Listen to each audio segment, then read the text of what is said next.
Okay, we should be live.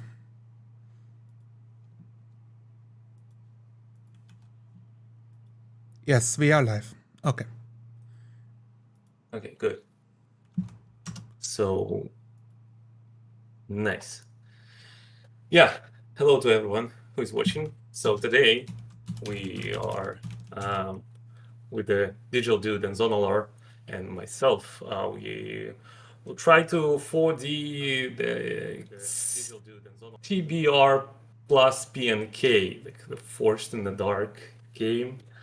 We already had this session 0 before, where we discussed the main mechanics of the game, how to roll the dice, etc. And we discussed how to maybe some rulings around some stuff that we do not want to be present during the game. So yeah, so today we'll just start from really fast, like lightning fast character creation, and start the game. It will be a one-shot. This system is supposed to be, it's made for one-shots. We'll see how it goes. Yeah, and since it's been 2 weeks, we had the session 0, and I kind of forgot everything that we talked about. So I'm trying to remember what we even talked about. Yeah.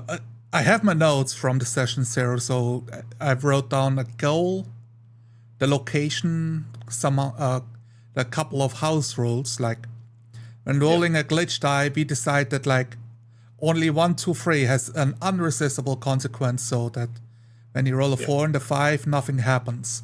To make it a bit easier of like all the different results that could happen. Yes. Exactly. And all right, that means I need a program so I can roll different colored dice. Yes, you need.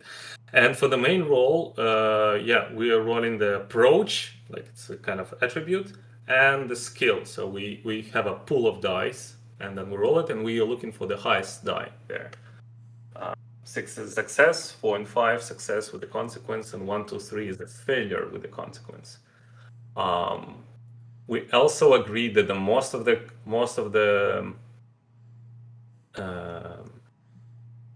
rolls will be like in the second level of threat and the second level of effectiveness, and if it's higher or lower, we can just try to, I don't know, juggle with it, and we'll see how it goes. I'll try to track all this stuff. But yeah, so far, this is it. So for your character, again, you need, and I need from you, name of your character, your the augmentation with which you start the game,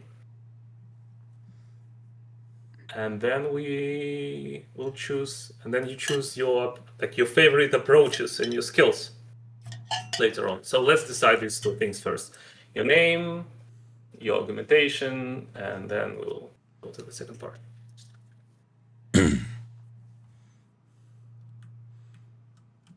Okay. Okay, die rolling works. A name. Let's see. I have no idea. I have to be creative on the spot right now. Yeah. So we decided that we will be in kind of Japan, right? Yes. Some kind of cyberpunk Japan style. So you can be a native guy or you can be a foreigner. It's on you. If you need some Japanese name, I have some I can share. I mean, it's meant to be like a handle, right? So it's some kind of. It's not really like a real name. It's more like an online. Yeah, it's more like an online username or handle. So. Yeah, of course. Yeah, sure.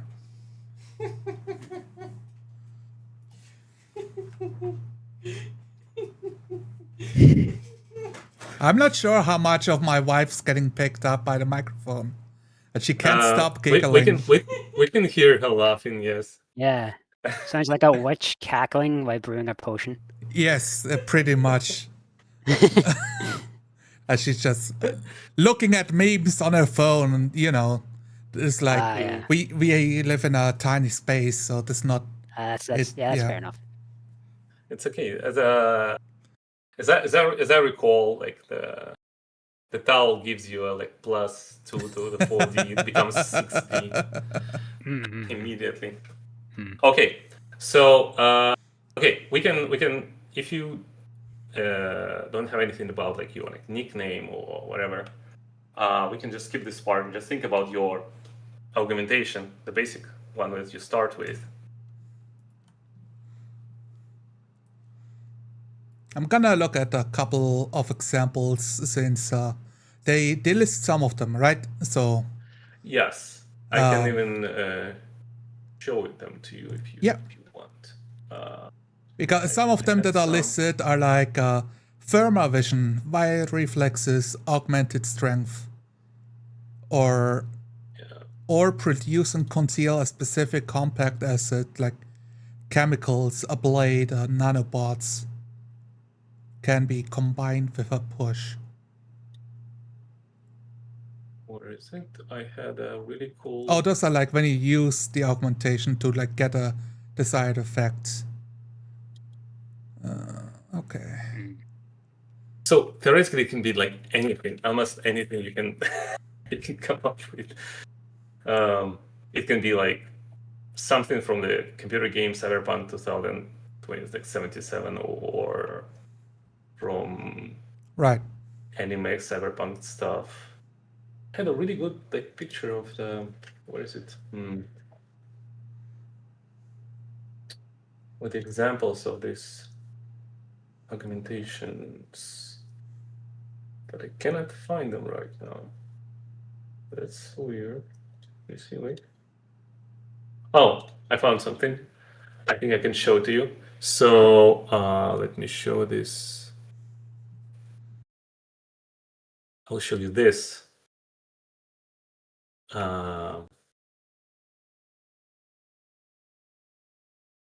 So these are some examples that are given. Those are just names with some minor descriptions. Can I open it? Can I do it closer? Yes, wait. So stuff like that.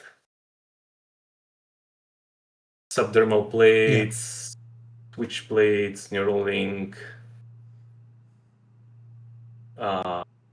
cyber hearing, like bioelectricity generator in your skin, in your arms, cyber arm, legs,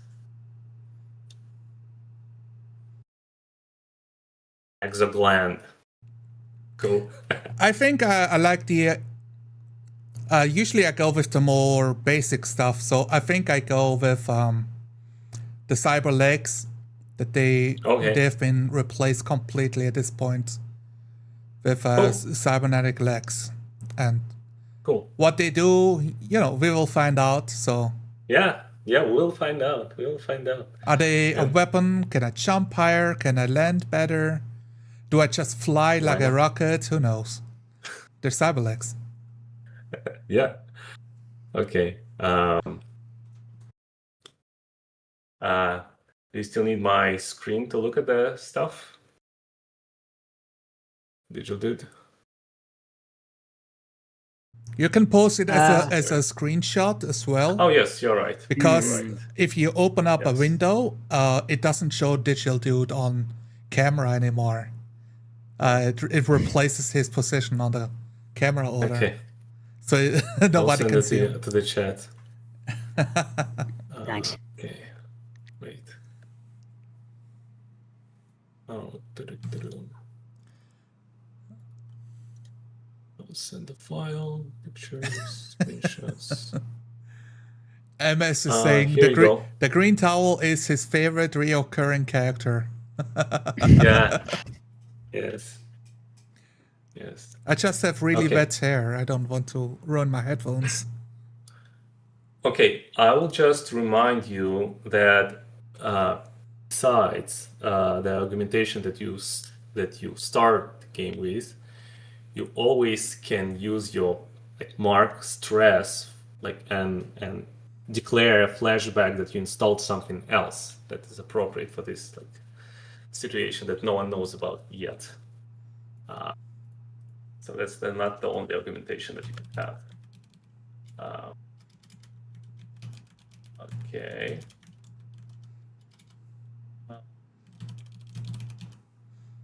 Stop this file. Okay. So Zonalar, if you already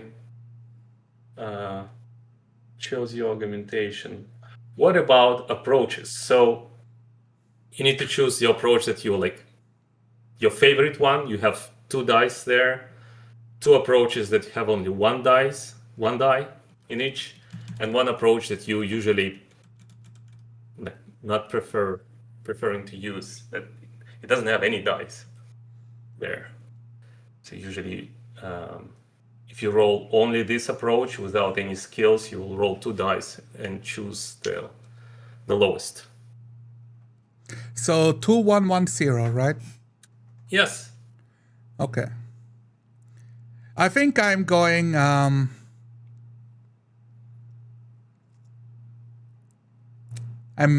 going 2-1-0-1. So Okay. very aggressive, some smart and some stealthy, but not empathetic. Okay. Okay.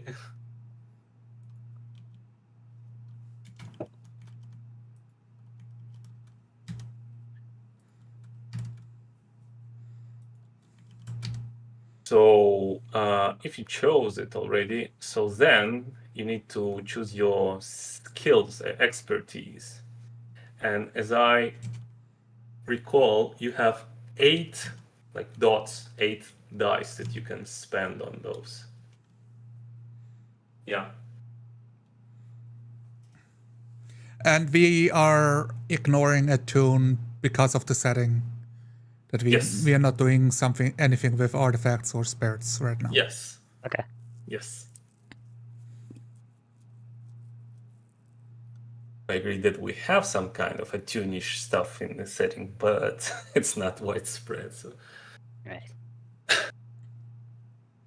I guess we can talk about psychic, if you psychic. Yes. I mean, Yes. Yeah. So you know what? We can. Why not? Actually, you know what?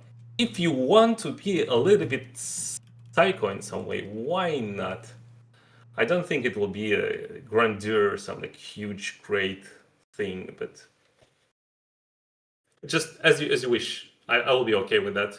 If we want to. Yeah, I don't have a problem either way. It's fine. I'm cool with it as well. Okay, so we can assume that the tune would be more psychic stuff than magical.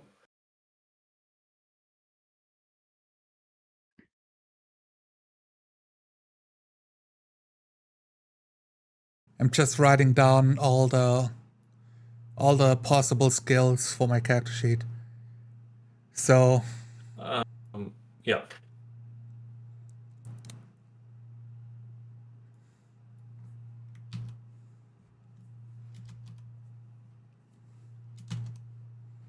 I don't really know. So fuck. What do I want to focus on? I got the legs. I'm gonna take at least 1 point in close combat. Okay. Maybe 2. I'll decide later. I think I will put 2 points in athletics. Okay. Oh yeah, you're kind of a parkour guy with the bionic legs. Nice. Yeah, I think I like that a lot. Parkour guy, I like that a lot, so I'm gonna at least pick a point in streetwise as well. Mm-hmm.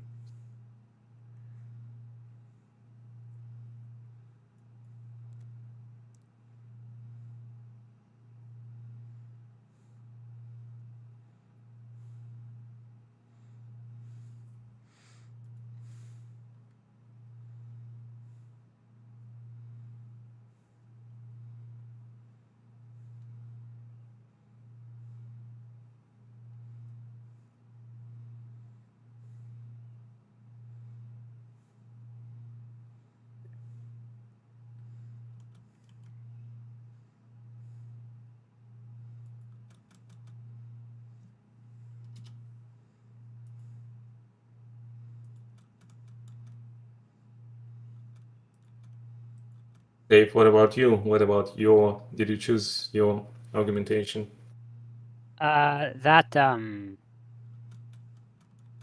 visage, facial morphing subdermal plits stood out to me. Okay.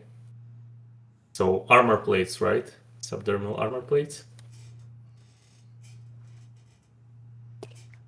I think so. Okay. It says facial morphing, so like I assumed that it could, I don't know, reshape the structure of your face, make you look like something else, but that might be a bit too unrealistic even by cyberpunk standards.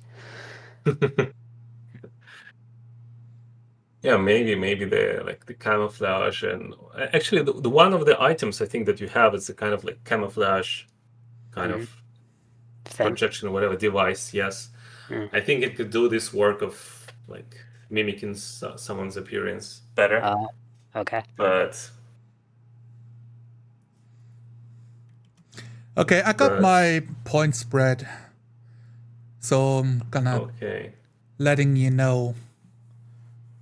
I have a point in analyzing, 2 points for athletics, point in close combat. Got points 1 each for influence and piloting, and I keep 2 points for streetwise. Okay. Nice. So, and what's your name? May I ask you? Oh, like not name. I mean, I call it a nickname. Well, I guess I can go by the green towel, but I don't. Green tea? Green tea? What about green tea? GT. GRT. Grinch, right? I'm happy with GT, honestly. So, like G point, T point, you know? Okay, GT, okay. As a shorthand when talking about me, they talk about GT, which maybe it's like some like thrown away nickname of the green towel guy, because it was the one thing everybody knew him for, like cleaning his hair with this ugly green towel when he joins the voice call, and everybody made fun of him. So it stuck around, but he changed it to GT because nobody got the reference. Nobody took it seriously. Okay. Okay, GT, nice. I'll take it. GT. GT.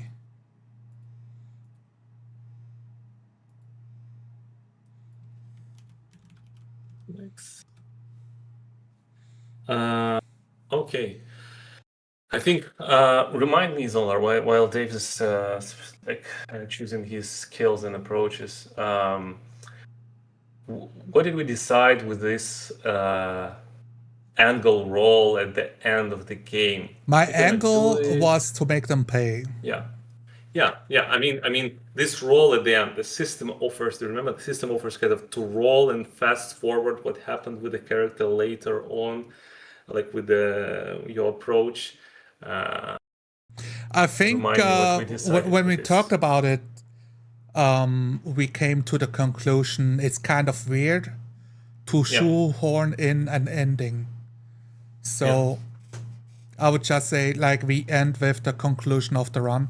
If you want to, you can make a roll. I don't think it's necessary, honestly. Okay. Yeah.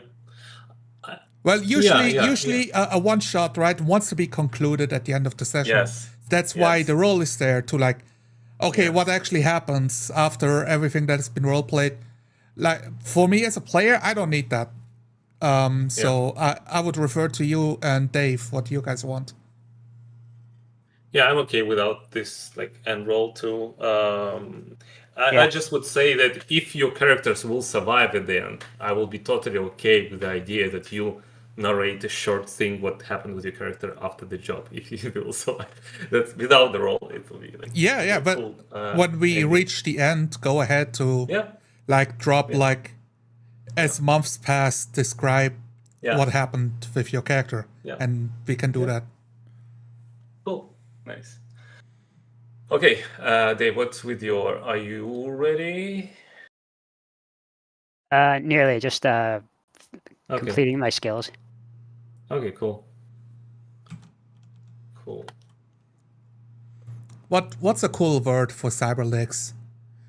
I like giving them like Cyberlegs? company brand names, you know, something composite legs or something more interesting.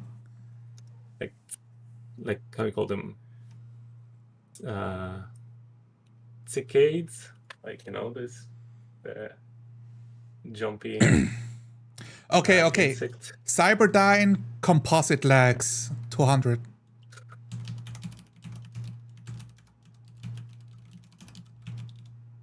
Yeah. Okay. Just remember that name. It's easy. Rolls off the tongue.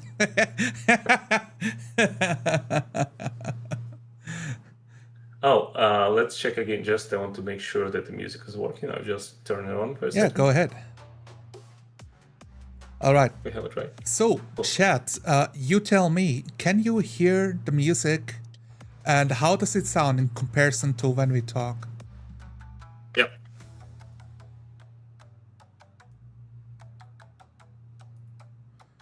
All right.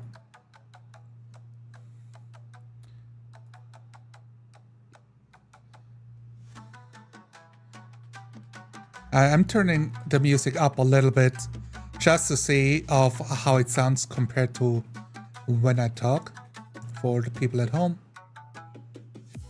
Can you say something as well so they can hear the buttons? Yeah. Yep. Why not? 1, 2, 3. 1, 2, 3. All right. And yeah. Cool. I'm not sure if people are still in chat, but a couple people are watching. Okay. Otherwise, for now. Otherwise, like, don't worry about it. I can balance it on the side. Yeah. For me, it sounds good. Cool.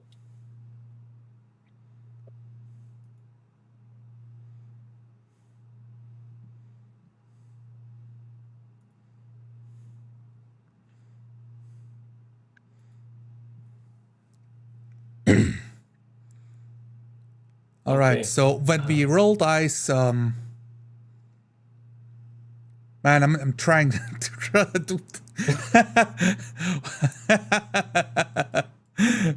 When does the die? When does the die rolling? Right. The game. You never roll dice. We roll dice. So you don't tell us roll stealthy influence. We need to roll whatever makes sense for the situation. So the approach you choosing, usually you choosing the approach. The skill that is most appropriate. I can call for a skill, or you just choose the skill that's appropriate. I mean, if you're hacking something, you will not roll a combat, right? Or if you're piloting something, you will not roll for, I don't know, something else. So while you can still kind of choose your more comfortable approach, you cannot do it with the skills. And like if you want like extra level of depth, depending on your approach, the threat level can be different. So the result of the negative consequences of your roll would be more severe because of the approach that you chose.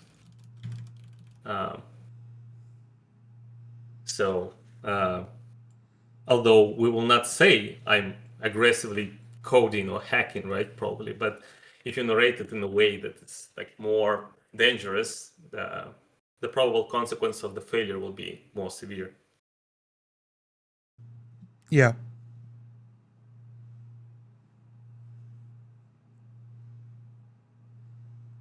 Okay. So, Zolar, if you already chose your skills, your name, and your augmentation, the last thing you need to do, you need to declare how much loaded, how much gear do you have, like we decided to be in the medium, right? So just mark Yes. medium 5, and that's it. So the thing that we need to choose.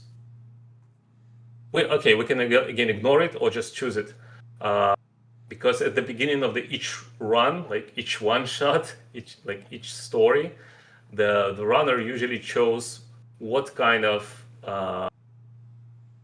like what's its general approach, like how they want to start their run, their mission. Like Yeah. let me look at it. So usually it's like assault, a deception method, a stealth, a social, or transport.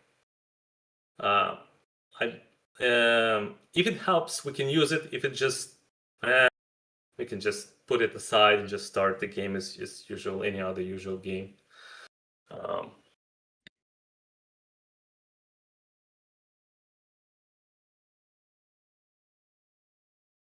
I mean, it's just the way you know how to start the game right at the beginning when the something went wrong, or when the action starts, like in the beginning of the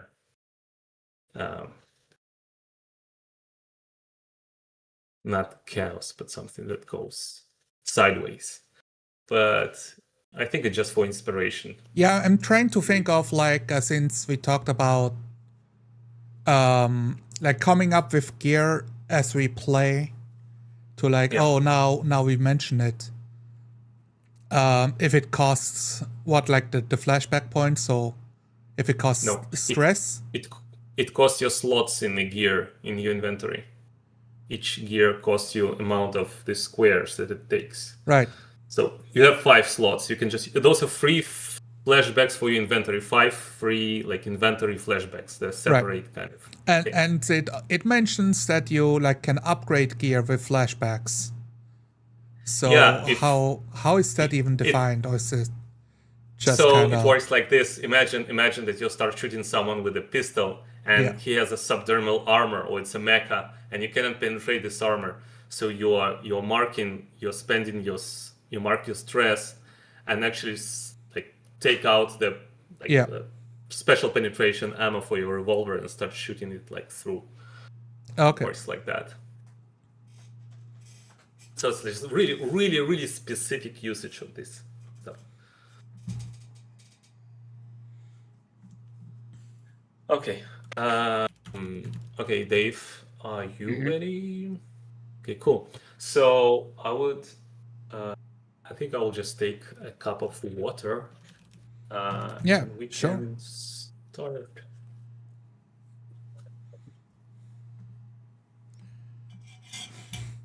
I made some cold tea, so I have that ready and on hand.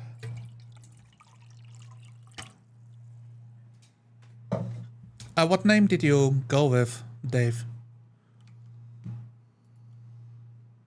Trying to come up with something vaguely Japanese or Asian sounding. You can always go with Sakura, you know. Yeah, I came up with there's a term, yure. It refers to like the Japanese equivalent of like a haunting spirit or ghost. Oh, okay. And I thought that was like I can post it just down below in the chat. I would like it. Yeah, if you can type it out, put it on the overlay. Yure? Yure. Yeah, that works. That's a good one. Others who don't know you, like who doesn't know Japanese, they can call you like a spirit or a ghost. A ghost runner. Or they could just call me you or Re. You or Re. So we have GT and you Re. Okay. Yeah, nice. You. Re. Re. Nice. Okay. So if we are ready, and I think that I am ready, I have no idea, but I think I am. If you have any last questions, please tell me. If not,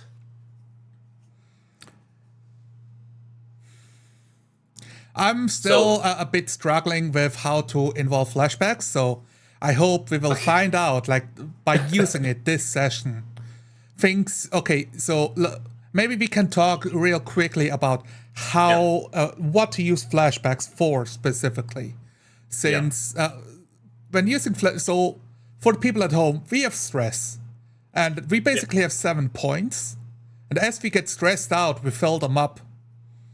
And I have them on my notepad now. I wanted to have it visual on screen, but I don't have that ready. Maybe I can set it up, but probably not. So when we use a flashback, we can upgrade the gear, we can like change the augmentation or create a new augmentation that we had on our body that wasn't seen before. The important part is that it does not conflict with directly conflict with what happened before. So we keep the verisimilitude of the world alive. Yes. And you theoretically, you can flashback in a classical like 11 Friends of Ocean. What's his name? Like Ocean, the movie. Ocean's 11 is what it's. Ocean's 11. Right. Yeah, in English it's like that. So like, I think we will not go there because like if you want to play a scene in the past that affects the current time, you also need to roll for it in the past to find out how successful was it. Yeah. But if you want to go, like if you can just roll it really fast, just do it. Why not? But besides that, inventory, augmentation, and you also use stress for resisting the possible consequences of the bad results of the outcome. The actions, not action, the situation that you try to resolve with your approach and your skills. Okay, cool. So when we do something, it's a roll, and it's usually a success unless we roll really badly, in which case it escalates, right? Yes. So either we eat the stress or we try to roll again to avoid it. So either you accept the results. Yes. Like any kind of results, narrative results, or the harm, or something happened with your gear, or stuff like that. Yes. Or you're resisting those results with trying to resist with the stress, or with the special armor, or with your augmentation. Yeah. Spend like marking the stress. That's the idea. Yeah. Okay. I'm also looking at the special actions because I forgot those are a thing. It's not just skill rolls. It's also push, assist, set up, lead group. Oh, God. So you can mark to stress to add another die to your roll. That's a push. That's a basic one. But much better if you are assisting someone to do their action, and you mark only one stress by helping him somehow. Okay. Yeah. You just need to say it that you're helping somehow, and just mark one stress, and then this person rolls more die, and that's it. And there is like a team action when you do together. You together doing something together. You just roll. Two of you roll the same skill with maybe same approach, even different approaches, and we find the best roll of all of your dice. All right. Yes, yeah. If I'm assisting, I will literally state it after role playing it. Take an assist, and I will mark a stress on my end. Yes. So, wait. I'm sorry. You just said it. So we both roll and we take the better results, right? When assisting. The best. When assisting. When you're assisting, you're not rolling at all. You just, for the one stress, you give him one die. Oh, one dice. Okay. Yeah. Got it. Yeah. Okay, I have the dice and I have the dice. So I will use the red dice to be glitched dice. Okay, nice. Yeah, for now you don't have any glitched dice. Okay. Cool. If you're ready. Yes, I'm ready. Thumbs up.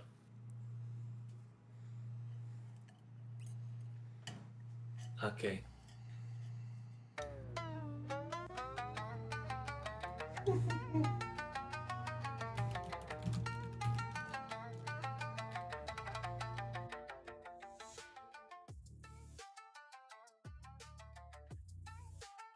The Sprawl, mega city, Japan. 2 runners standing next to a multi-level, multi-floor building. Not at all, but like middle-sized skyscraper. Somewhere inside, there is a head,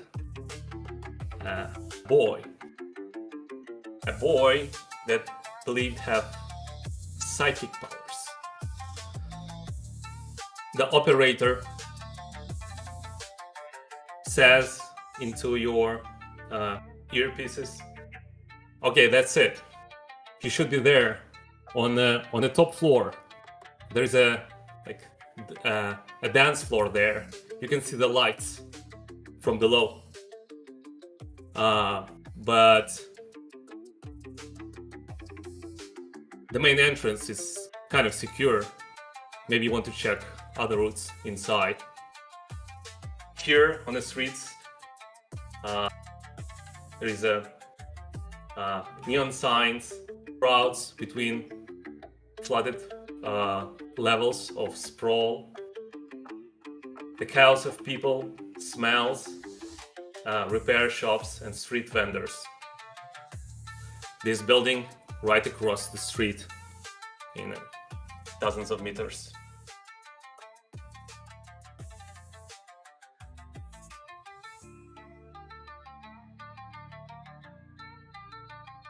GT is standing on the rooftop, a mask over his lower face, a young man, maybe 20 years old, 19, 20 years, with a bomber jacket on. It's unimposing, but with the cool wind blowing through the air, jacket doesn't move an inch, showing how heavy it is with the hidden armor plates inside.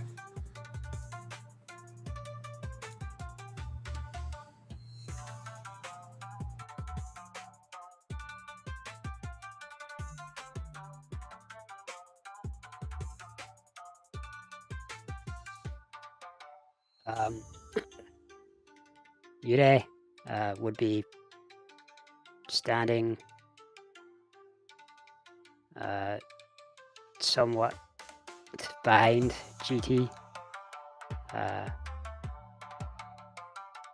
Somewhat slightly shorter, maybe slightly leaner build with a leather jacket, cigarette sort of hanging lazily out of his mouth. Kind of waits for the signal to kind of go inside. Takes a drag. Flicks the cigarette down, stamps it out. Looks to GT. We ready?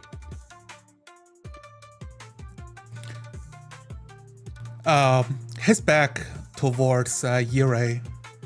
He looks across the gap, about 20 meters or something. It's quite a distance. Can you make such a jump? I roll my shoulders and flex my, stretch my legs a bit. Or do you need me to carry you? Sort of taking a step just to look over the side, across the gap. I look to GT and go, you'd have to be insane to think you could make that jump normally, let alone with somebody on your back. But fuck, if you think you can do it, I put my faith in you.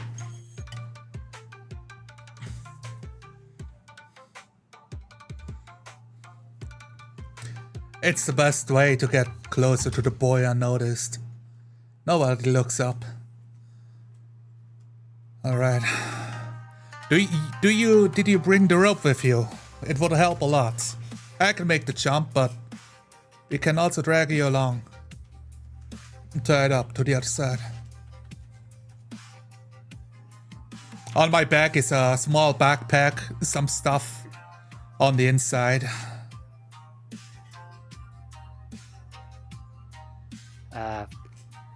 Yurei kind of reaches into his backpack, takes out a length of rope, and goes. So ropes never go out of style in this business.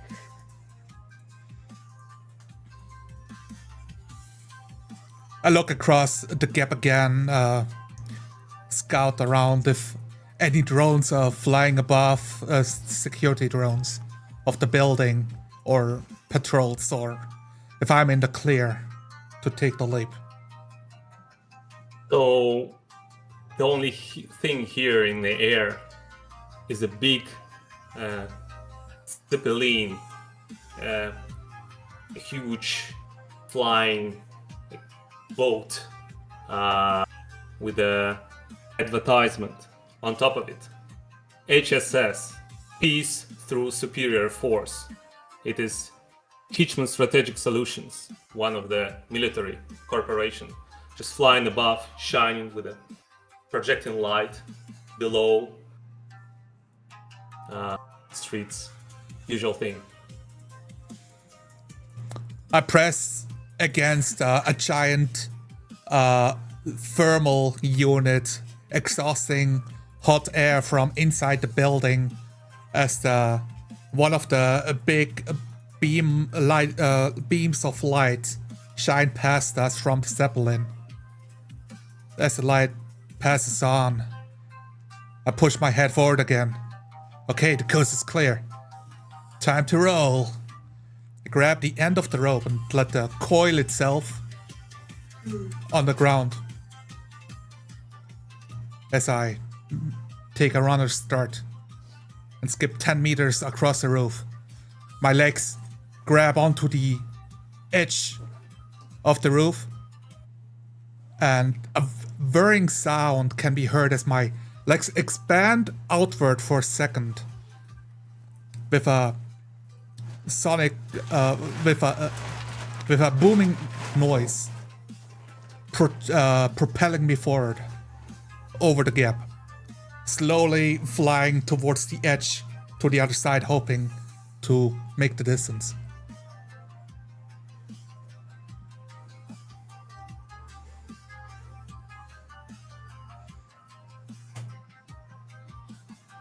I assume this is a roll, right? Just to double check.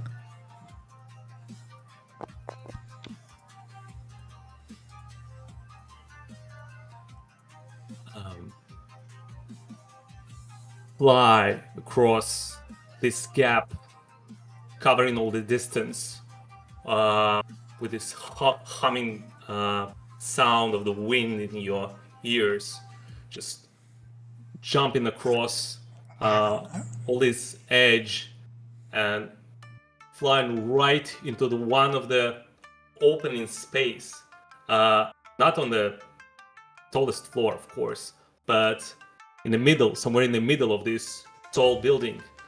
It seems like a parking lot. Just land on the ground right there on the other side.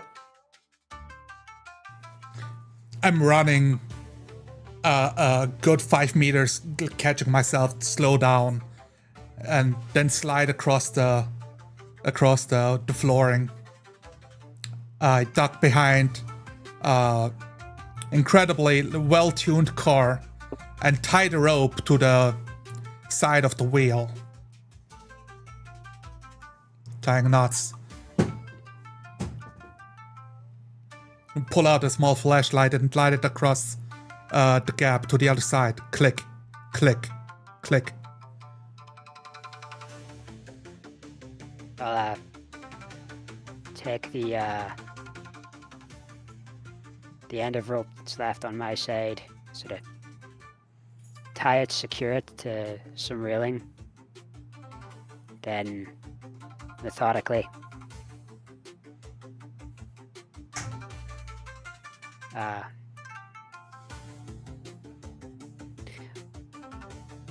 Or I could take like a small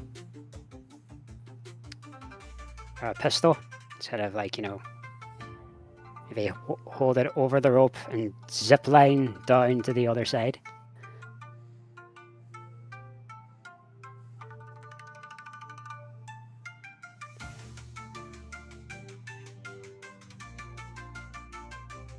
Plus 1 die. Plus 1 die, okay.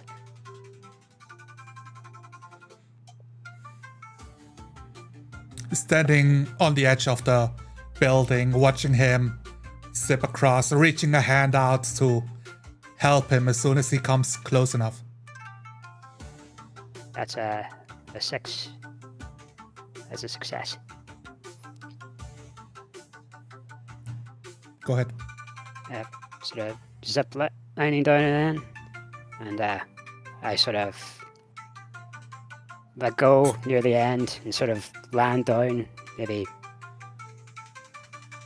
slow down just deftly with GT's help. Kind of dust myself off, sort of set my gun back in its holster and go. Whew. It is a multi-level parking lot, and somewhere in the distance the roar of the engines can be heard, the roar of the motorcycle engines. That the sound is climbing up from the bottom higher, and all this parking lot is built around the main shaft of the elevator, speed elevator, somewhere in the middle part. There are a few cars parked here, and a lot of marks of the tires around, and a smell of burned wheels.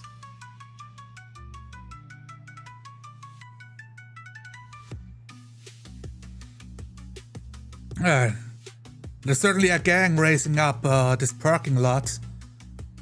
They seem to be having a small party themselves. You think the kid is with them? I turn to Yurei.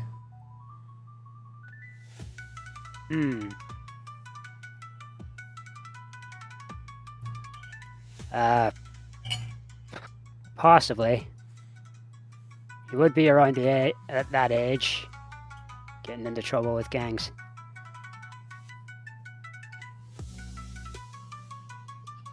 The engines, sound of the engines become closer as the like 2 bikes is speeding up, moving faster and higher and closer towards your location.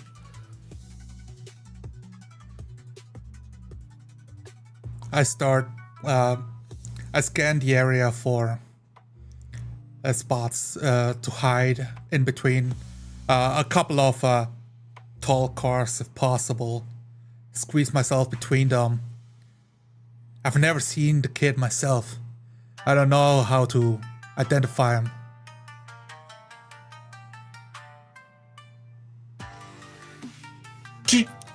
The sound of the signal in your earpieces. This is the operator, runners. Are you inside?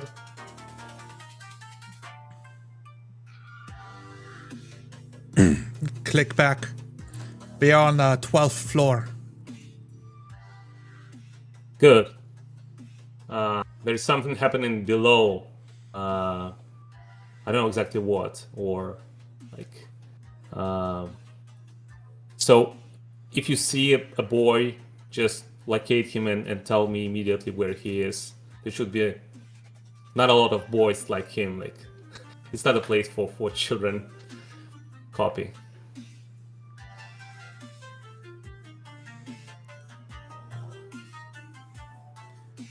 I speak into my radio signal and turn to Yurei, seeing if he copies.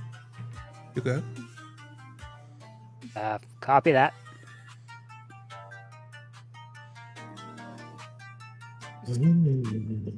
The roar of this speeding bike, just passing by, not even stopping. Another one is like sliding right towards the car behind which a UGT is hidden, and it hits the car a little bit. Turn on the handle of the bike, swearing and glancing towards the Uri, noticing him, and he starts moving his bike forward right after the first guy, but several times he looks behind him.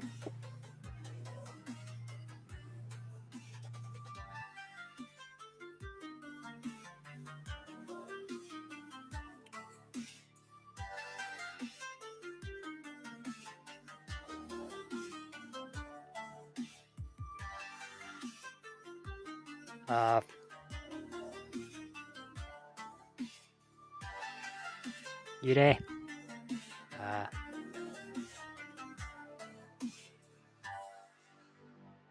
Having been spotted by this passing biker,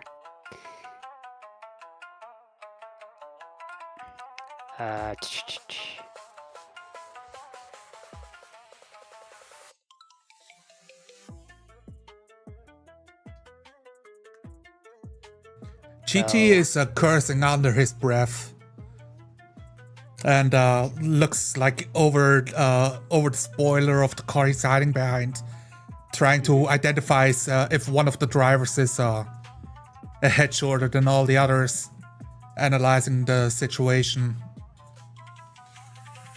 looking over the drivers. All these two cyclists and those who are like below on the lower levels are pretty tall, not looking like a teenager or a boy, but they're below. Also visible the arena, a cage covered with a like dim yellow light, and people are cheering there, like why, and standing like around this cage where bicyclists are like moving around it too, spiraling. Something is happening below.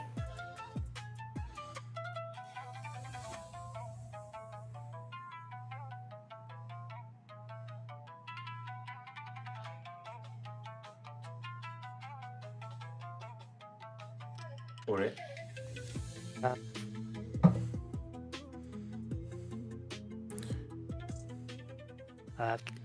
Attempting to move stealthily, Ure will attempt to position himself.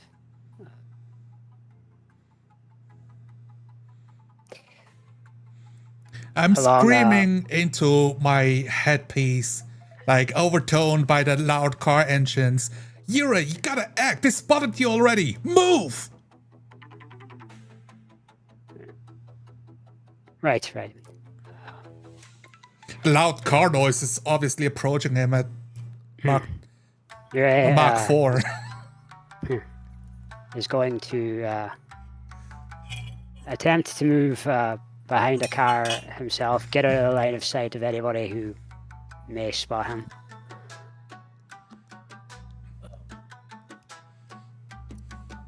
Well, right now, you behind the two cars, one closer to the edge, to the barrels, and one deeper into the parking lot. There are screams and noise downstairs. Some more bikers just moving down and stop their bikes, turning off the engines. Some of them are still riding somewhere higher in the higher levels. The elevator is moving in the main shaft, further away from the bottom to the top. Stainless steel.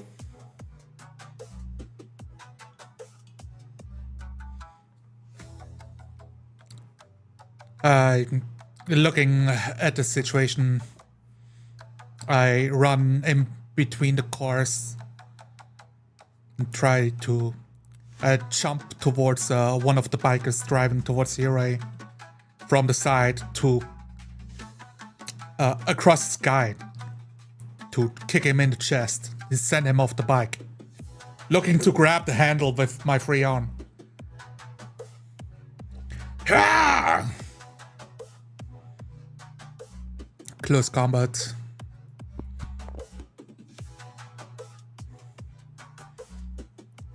My Cyberdyne composite leg impacting with his bomber jacket, flying him over the air.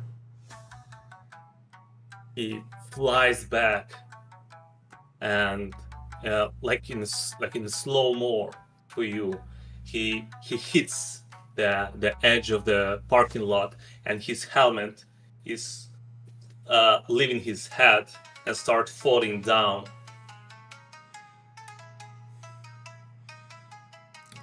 Focusing on grappling the steering wheel, twisting it to the side, the motorcycle making 2 spins in circles, catching the asphalt on fire. The helmet continues its fall, and then at the bottom hits the concrete floor with a crack. Other bikers turn around, look at it, and then they all look up at the same moment.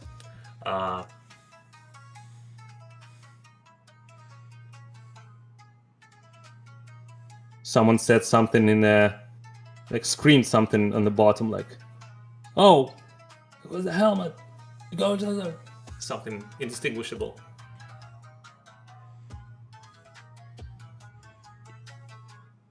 And then one more biker starts the engine below. You hear the engine roaring, and starts climbing slowly from the first floor up in circles.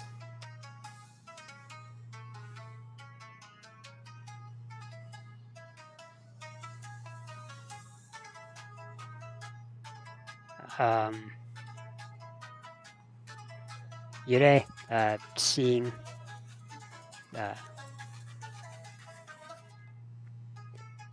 what's happened, will rush up to the biker whose helmet fell off. Yeah, sort of draw his pistol, put it to his head, cover his mouth, and say, "No sound, no sudden movements." He's shocked. He hesitates for a second, but still he's silent. I roll up closer with his motorcycle. It's obviously tuned, and graffitis on the side with like different family members honored on the spoilers. I say to Yurei, "That's the scorch tires, man. You know it's them. It's the way they put the fucking booster fuels in their tanks. It sets the asphalt on fire when they use it."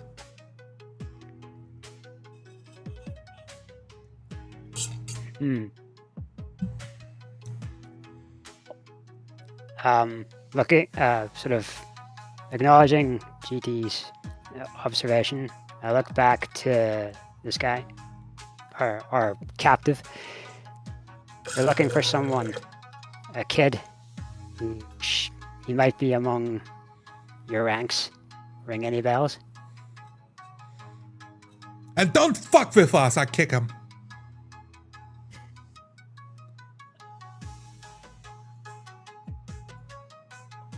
Yeah, I saw a boy. I saw a boy. His English is totally broken. I kick him again. Go ahead. Oh, it was it was an elevator going, not here. He shows up. I'm like doing the signals like up or down, His eyes even narrowed because his Asian eyes even like squeezing even more. Up, don't hit me again, up. I'm like flexing as if I would, but I'm holding back. I look to him and go, thanks, and sort of take the butt of the gun and whack him over the head with it. Man, you're right. That's so falls. unnecessary. He falls like a doll on the concrete floor. But the sound of the other bicyclist, the motorcyclist, is coming closer. There are like maybe 2 floors separating you and him. I look to GT and say, looks like we've got some asphalt to burn. And I hop onto the bike with him. A smile, a grin on my face. Finally, you're on my lane. As the wheels spin underneath the carriage, and I drive up the ramps in a circular loop, trying to catch up with the elevator that is rising. I look at the options on the motorcycle, trying to decipher if this gong still left any fuel in his bike or used it all up already. There is a fuel for 1 more burst.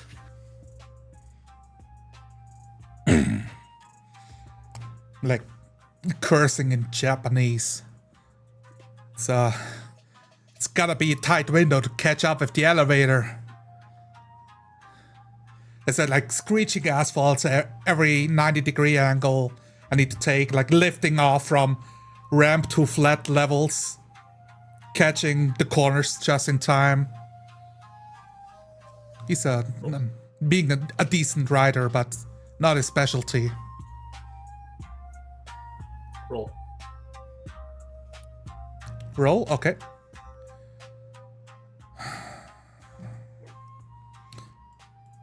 Aggressively biking.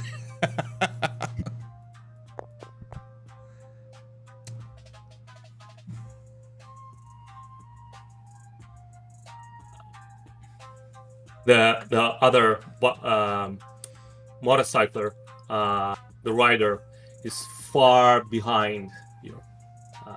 Like the fuel is enough just to reach the top level of the parking lot, and you can see that the elevators going fast, but like almost at the same time you are on the same floor with it. Just there are just like 100 meters of the parking lot to reach the elevator shaft.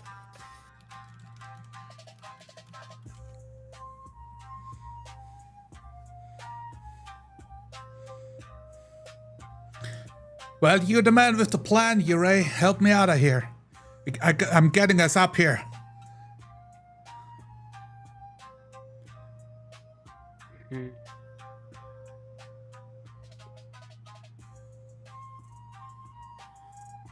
Yurei takes a pause to assess the situation, looking back to check if the other bike gangers are still in pursuit, or if we've left them behind.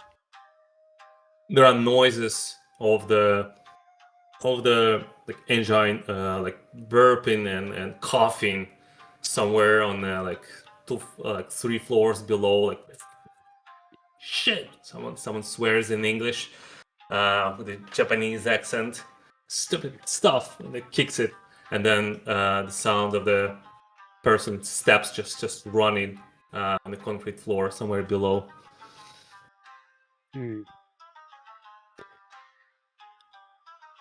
Well, we've got rid of them for now. The kid's bound to have some heavy security around him, so you might want to prepare for a scrap.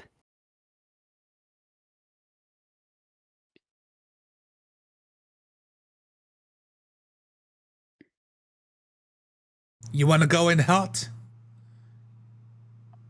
It's like the whirling of my motorcycle still like going up the last couple levels.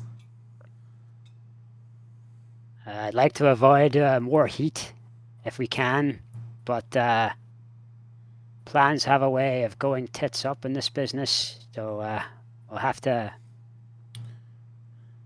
be more adaptive. Well, hot or not, call it. This motorcycle makes a fine weapon in the face of somebody.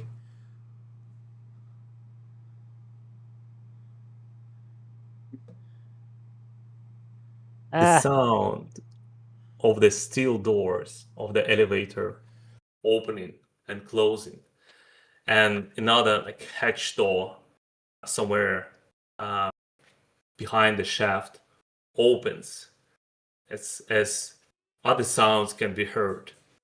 Raw sounds of the mic starting, some digital intercom conversation and noise of the other people there on the roof. Then the door closes and sounds become more muffled.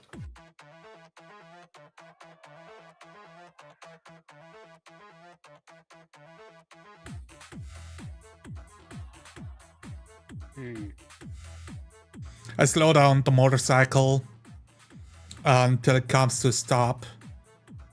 And if you want to stay calm, you better walk in. We better walk there. Hello everyone! My name is Makino from Japan. And this Yeah, I will show you how to pitch this shit best not to make any more noise than we already have. I get off the motorcycle and grab into my backpack. I whip out a green towel that wrap it around my head like a turban. Attached to it is a mask. It's the mask from before. I change out the filters from the sides to help making the air a bit more breathable.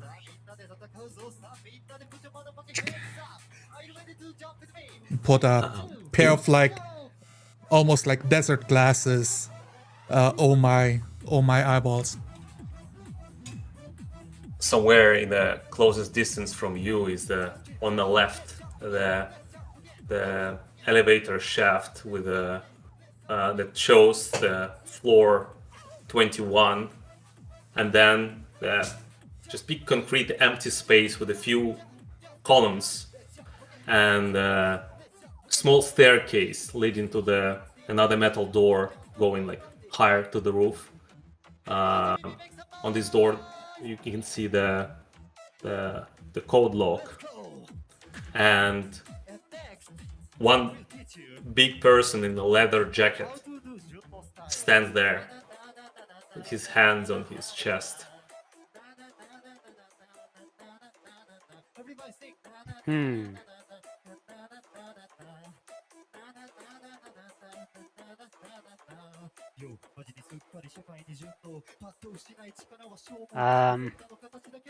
Yurei, looking to GT.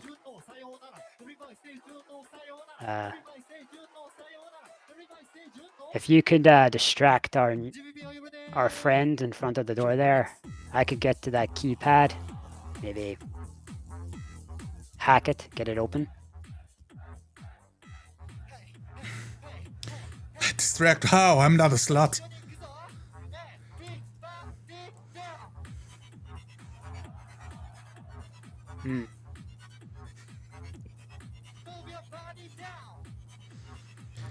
Fine, I'll find a way.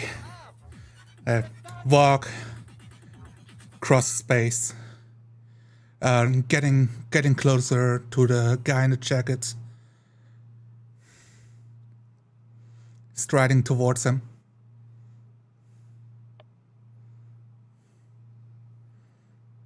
And Yurei will sort of move out of sight of the bouncer in front of the door. Kind of let GT do his thing before he attempts to stealthily approach the code lock. The man in the leather coat, big, black skin color, makes several steps towards you, moving Got a big to the side from the door, just releasing his hands from the chest and just standing straight. What's up? raise my arms side to side, have like a big smile on my face and say, "Hey, what's up, my brother? Hey, you look like you want a Sakura watch. Want a Sakura watch?" And like lift out my jacket, and in the jacket are like 8 watches lined up with different weird funky looking gadgets on them. Some with neon colors, some of them glow in the dark. Like, look, man, I got this watch for you. It looks blinging on you. It looks blinging. Here, check it out. Check it out. I'm like, look at it. I do a little trick with it. Like, yeah, you should put it on. Come on, put it on. And I try to like put my hands on his wrist to like put it on to him. Whoa, man! Whoa, stop! What are you doing? What are you doing? He start like pushing you away, coming even further from the door. Like, whoa, get out of here! I don't need your junk here. No one needs your junk. Like, no, like, man, that's not you will junk. not sell That's this stuff great here. A stuff, that man. I'm telling you, this is good shit. Using my street voice to distract him and absorb all of his attention.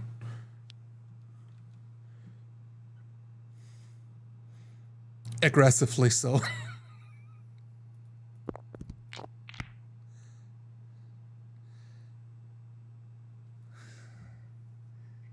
Yo, man, stop, stop. After the next phrase, he says like, "We will stop right now, or I'll just punch your teeth out, all of them. I say, all of them." And then he stops and listens, and in the silence, you can hear this sound of the running, like boots on the concrete, screaming something in Japanese. And he tried to listen what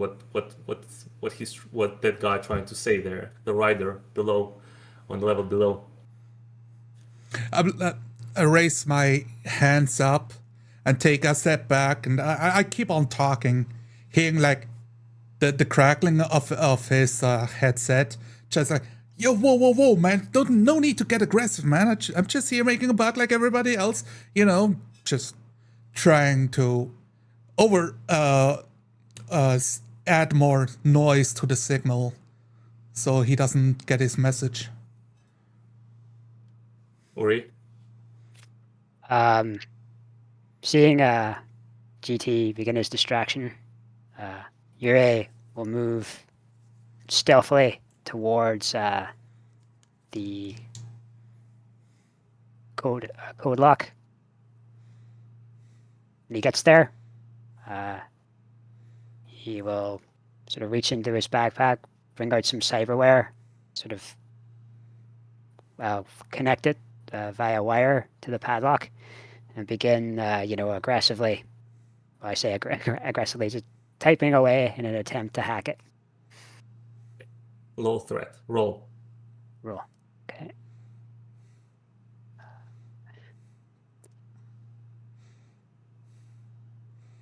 I'm still talking with the guy, trying to not get punched in the face. That's a 5, so that's a success with consequence.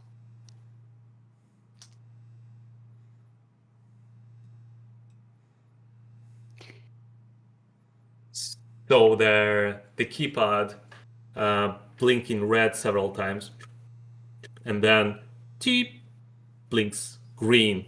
The sound of the opening lock, the door just opens inward, and this sound, the guy, the black guy with whom you are arguing, GT, he hears this sound and he hears something in the headpiece, and he says like, "Oh shit!" and he's trying to like punch you in the face. That you see his like hand moving towards your head really fast. I rip the turban off my head and throw it into his face to block his vision for a second. As the towel makes impact with his face, so like falls away, my leg is swinging through the air, going for his temple. Roll for it. For a counterattack.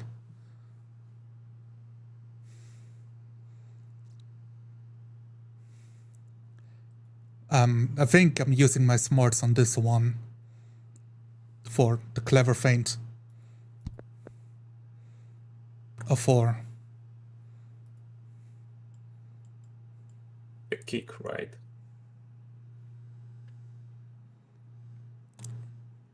What's that? Go I'm for sorry. it. Go for it. Go for it. Oh, okay. It's my Cyberdyne legs. I'm barely missing his punch into my chest. Managed to crack him across the temple.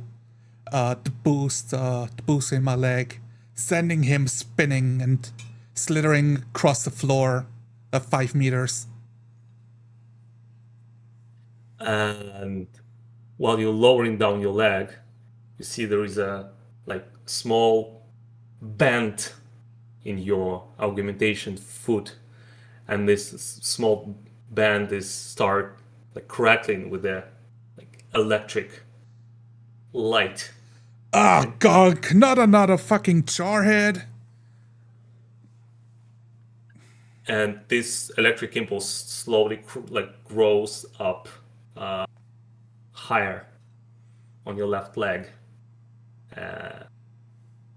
as you feel that something can be done or it will be glitched. I'm yelling into... I'm hobbling now across the room towards the door, tapping to my earpiece. Yeah, fuck. Yuri, my leg is busted. Sort of. Yuri swears, softly in Japanese before he's saying, "Can't be helped. Let's get inside." I'm cursing to myself. The sound from the open door overwhelms you. The noise, the volume of this music, rough music played there outside, starts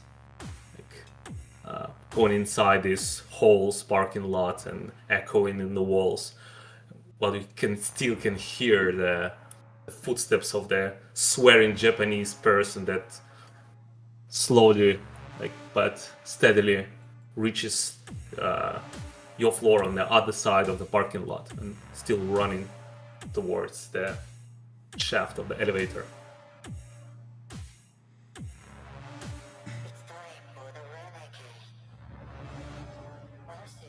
I'm catching up with Yuri. Where to next? As I grab onto my leg itself, I rip a hole into my jeans, slamming against a side panel, and start fidgeting about with a tiny little console, typing away typing in a couple override commands to disengage safety protocols so that it stops hobbling me.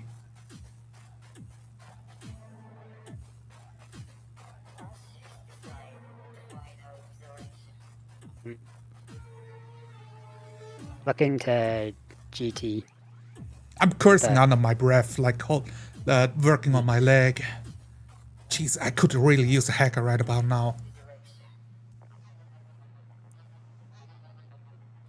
Look at the GT with the music blaring in my ears and the behind me.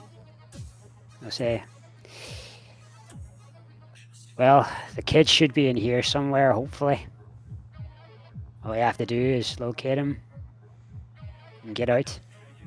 I think your legs will hold. You think so? We better catch it before this guy catches us. There's a point behind us with the Japanese guy walking, running towards our location. You sort of look back at the door and see if there's a padlock on this side of the door that maybe we could use to shut it.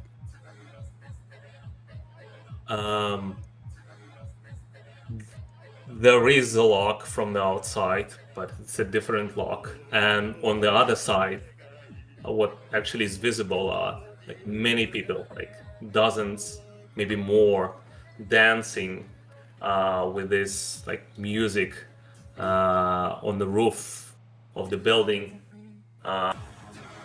Just some of them looked at you, like just a few glances on you, and just, totally like forget if your presence, continue like vibing and dancing. Only this Japanese guy is running as hard as he can. He's like maybe 50 meters away, and he starts drawing the gun from his Grabbing jacket.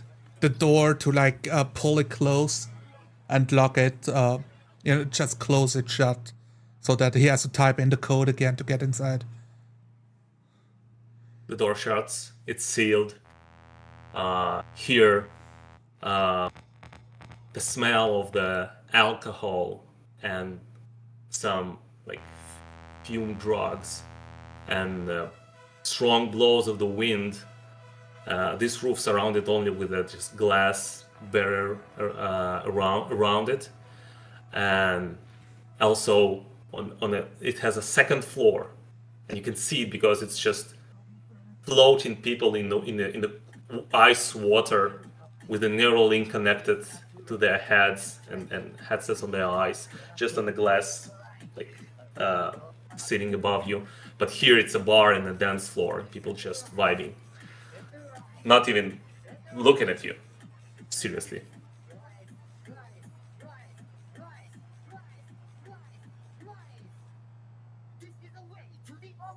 I take my my towel off from before and turn to Yurei and say, we better blend in before the guy bursts through the door again. He won't be shooting inside the crowd. Yeah. I'll start making my way sort of into the crowd, sort of blend in with the revelers, and look around, attempting to keep my eye out for anyone who appears younger. I take my jacket and I flip open the neck piece of the jacket and type onto the jacket itself, typing in a code. The jacket itself like flashes up. Chameleon activated. Thank you for your purchase. It's like a little flashback making the transaction with a boutique, like a high-end clothing store that assists with the crafting of enhanced clothing for runs and such.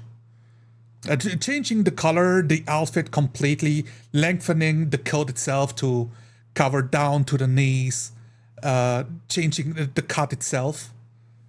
Now turning blue, like a navy blue. Ure, roll streetwise. I'm spending a stress for this, by the way.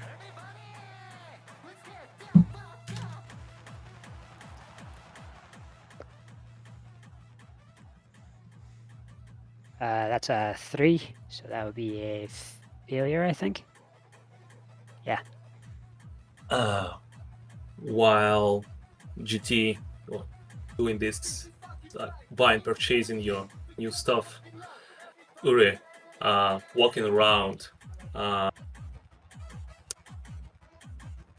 you don't see any children here. But more than that, the people around, they all started looking at you, like staring at your eyes. Like all of them, they're still dancing, but like staring at you each time you're passing by, and they continue dancing. And then it's a huge distraction. But then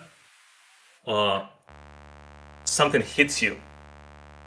And this is a tall girl with on the glass heels in a like leather white skirt and the top. The blonde, she smiles to you and says like, "Wow, we have a new guest here. Here, it's It's totally free as a part of this entertainment. And she opens her palm of the hand, and there is a small white pillow.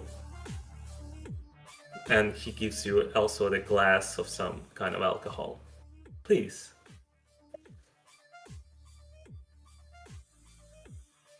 I'll look. Mike. Yeah, I'll look to the pill and the alcohol. I'll take the Okay. alcohol in one hand. In the other, I'll take out like a pack of cigarettes, flick out the last smoke, just sort of drag it into my hand. Sort of raise it and go, thanks, babe. And like light up the cigarette and just kind of drag and. GT walks through the crowd, doesn't even see his partner anymore. Like, fucking conkers, I can't see shit. Hopefully he hasn't been noticed. Work my way to the bar, holding up 2 fingers to the bartender. Of course, and he immediately pours you the drink, gives it to you, while this lady next to the Uri, she's still standing and staring at you, waiting for you to. She shows on her mouth, staring at you to wait for you to take the pill.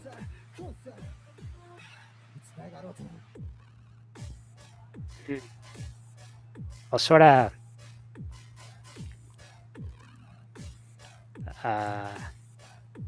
sort of bring the alcohol up to my nose, and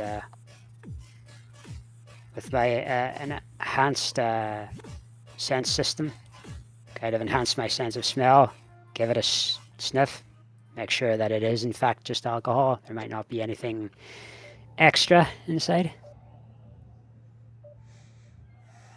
It is. Just pure alcohol. He kind of takes it and hands it back to her and goes, cheers. Then he puts a cig back in his mouth and walks off. Nice boy. Nice boy. Swallow it. Don't try to trick me. And she takes the glass and moves away towards the bar.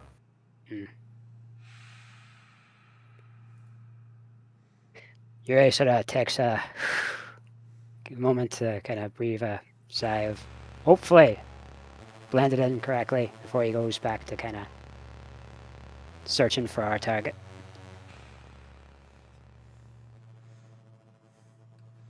With my posing at the bar, trying to blend in with the crowd, I take stock of the kinds of people that have gathered here. If they're like wealthy businessmen making dealings or drug junkies from the streets, using my streetwise and my experiences with different gangs.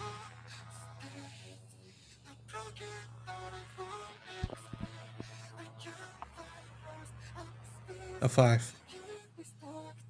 Oh, it's a 4. My bad. The same. So in these neon lights and lasers and the flashlights here,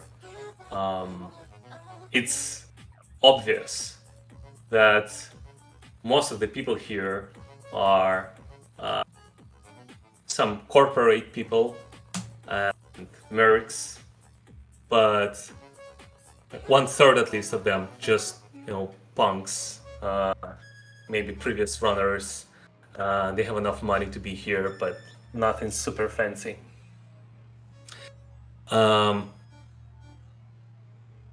But then you hear the noise behind someone knocking at the door really hard, that metal door that you entered in, and someone from the inside opens the door. It's this blonde lady opens the door for the Japanese person who rushes inside this onto this roof with a gun, trying to find someone here.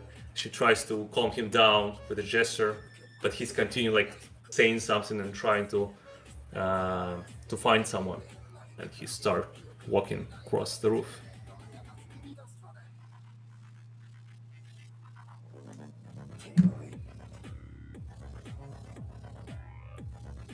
On top, at the ceiling, the bodies are floating with the ice water, totally neglecting all this chaos and entertainment here.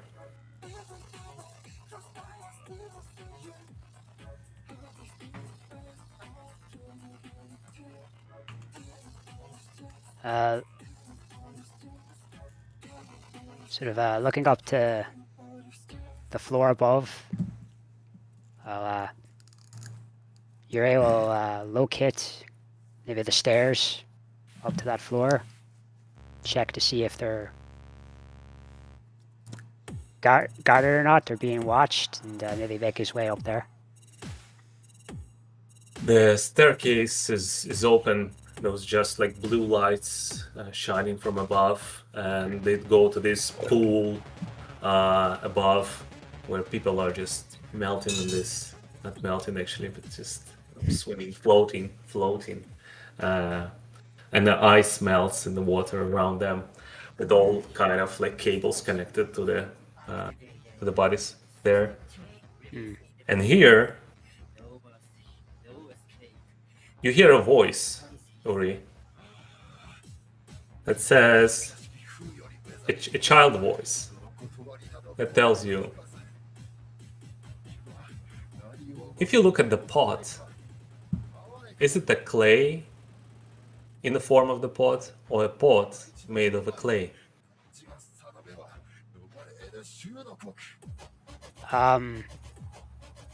Hearing the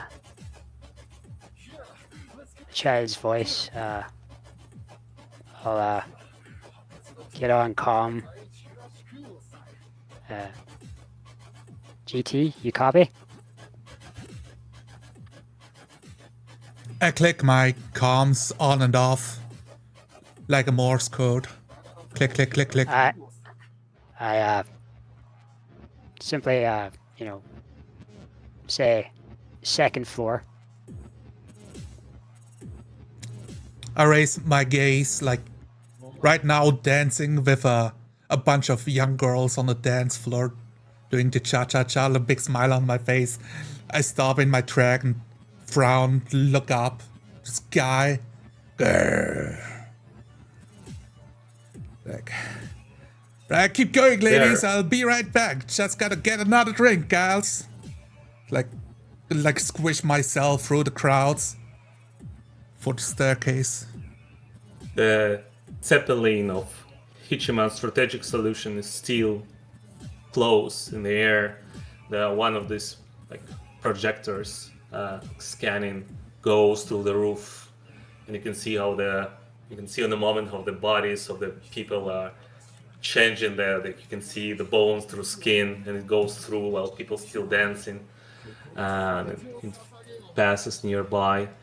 And there on the top, GT, in the water, in one of the tanks, amidst the other bodies in the swimming suits, there is this small body of a boy with a little dark skin,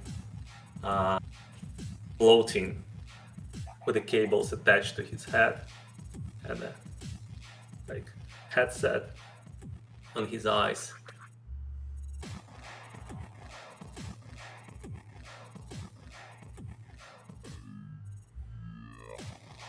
I stand there.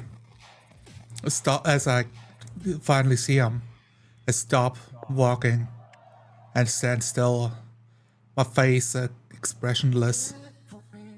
I talk to my headset and say, I got eyes on him.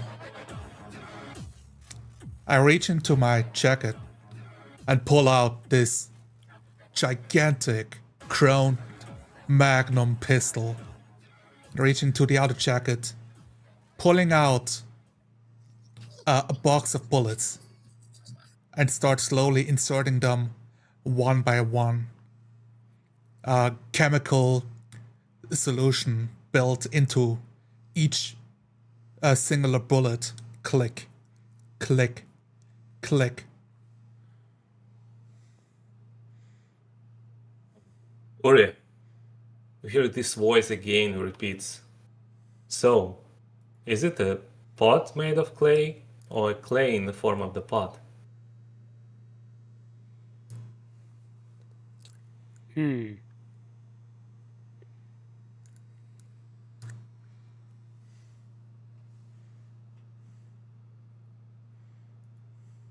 The music stops in your head. So which one? Choose. I have to go with the latter. Clay? In the form of a pot. Correct. Your smart is glitched, Uri. Market glitched. Okay. GT. There on the top, the body of the boy is still seen through the glass floor with the ice and water. But now someone floats, swims next to him. A woman, like black hair woman, the swimming suit, without the cables, come close to him and starts patting him on the head, stroking hair, checking that he's okay, and like standing from the swimming pool on the side, removing the water and looking around, while the still screams of the one Japanese somewhere on this roof can be heard, who's trying to find people, that's rotating them, each of them, and pointing the pistol to the people who are just continue dancing without noticing anything.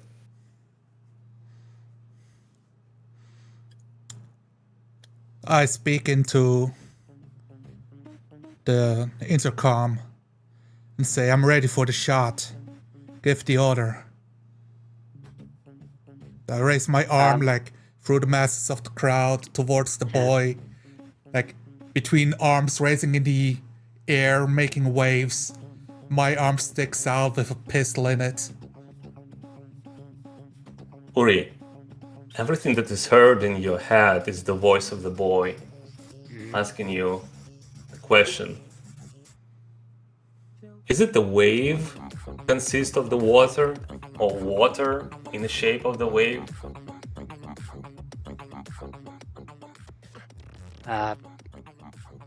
You're trying not to get distracted with the boys' questions, replies to GT. Go for it. Roll approach first. Okay.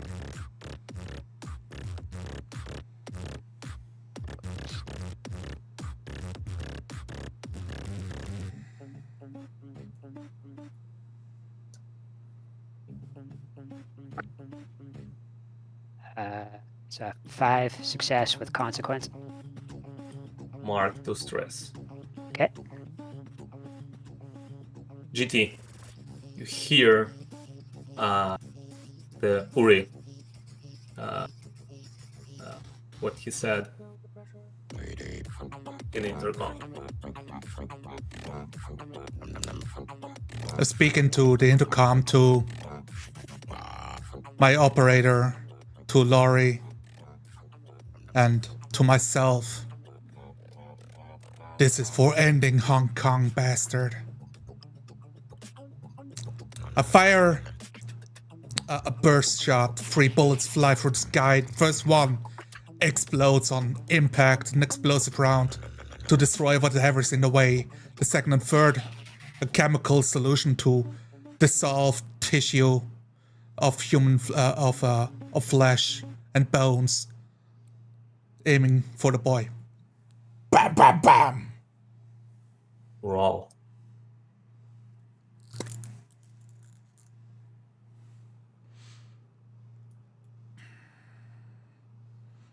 Double checking. Give me a second.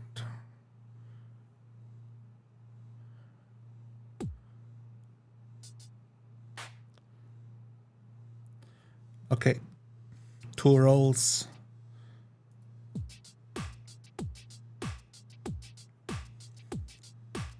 The bullets just allow me to do this, or do they give a bonus die? Allow you to do it. Okay. A 3. The first bullet goes through the glass, exploding. The splashes of water falling down. The second bullet goes through it, but before hitting the boy, it hits this girl standing nearby. She just jumps straight to cover the boy with her body, just hitting. Its second bullet hits her. The third just ricochet from the railing, while Japanese rider, he grabs your arm in the last second, pushing it up into the sky, holding your arm really firmly, and with the other hand, he points his gun at your chest, ready to pull the trigger.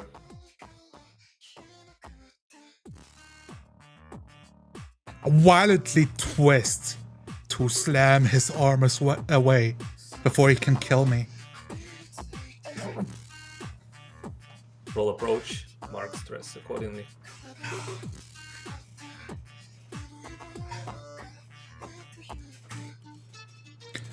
To double check, with the 3 before, was that me gaining a stress? Is that right? No, you just failed with the consequences. Okay. Now you can. Aggressive, close combat. Trying to defend myself. 4.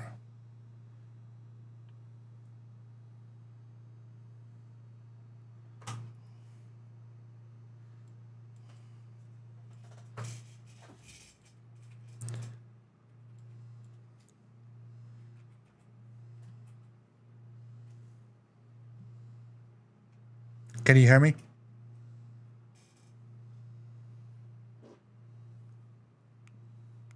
Are you here?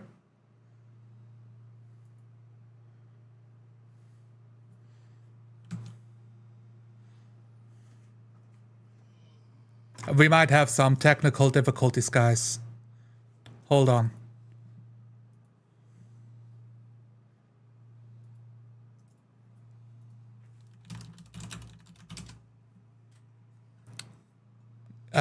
Can you hear me, Klaus?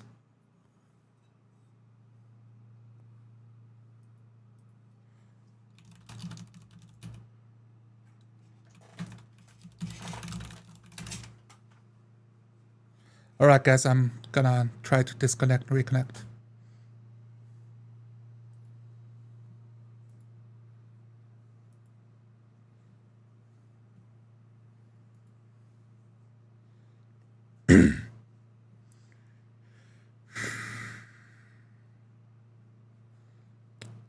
It appears that we have some technical difficulties.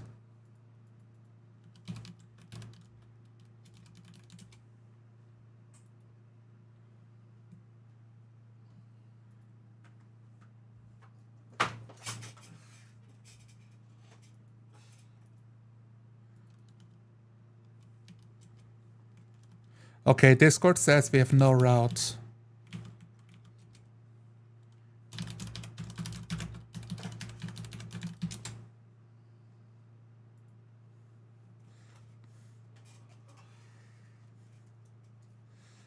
So we will try to restart the video call.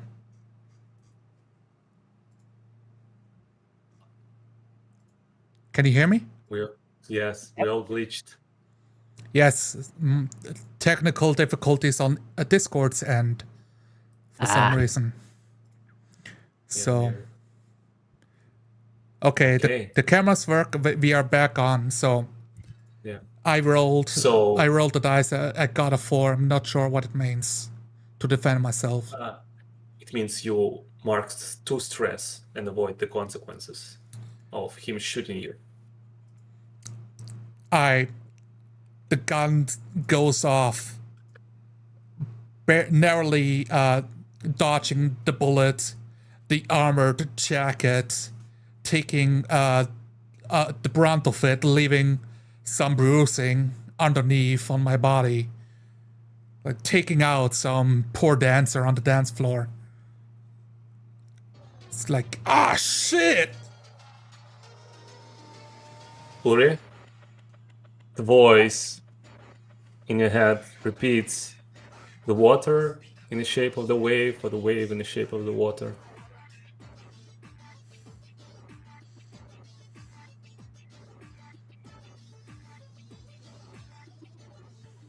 He takes a moment, goes,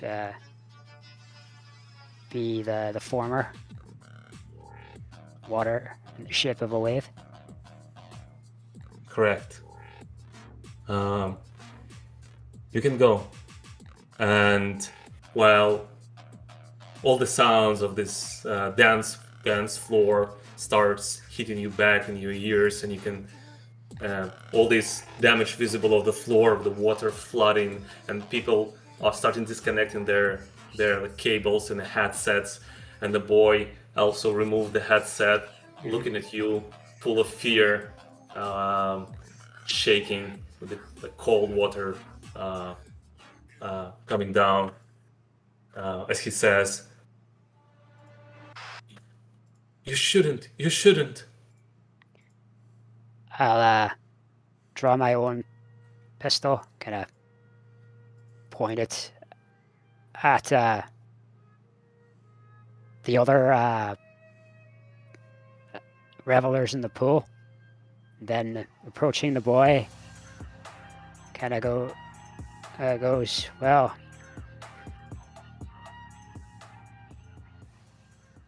there'll be more time for existential questions later, kid. You're coming with us. GT. The Japanese guy still next to you. He's a little bit bewildered. The people start screaming and kind of awaking from this slumber. They stop dancing and start looking around and realizing what's going on here. I'm engaged in Mortal Kombat, fighting to swat his gun away and shoot him with my own gun. I scream into my intercom, "We don't have time for an escort, he has to die now!" Trying to beat my opponent, gun cutter, and shoot him.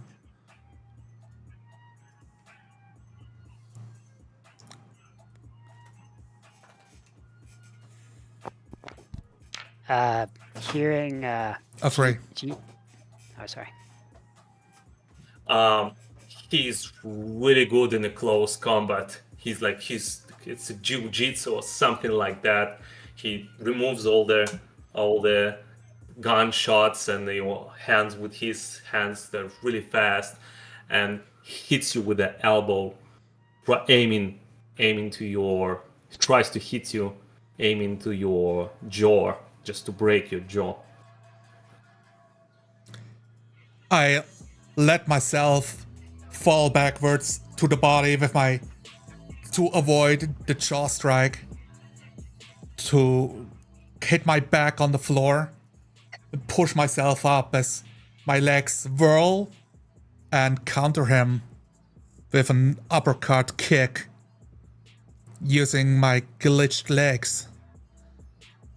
Resist, yeah.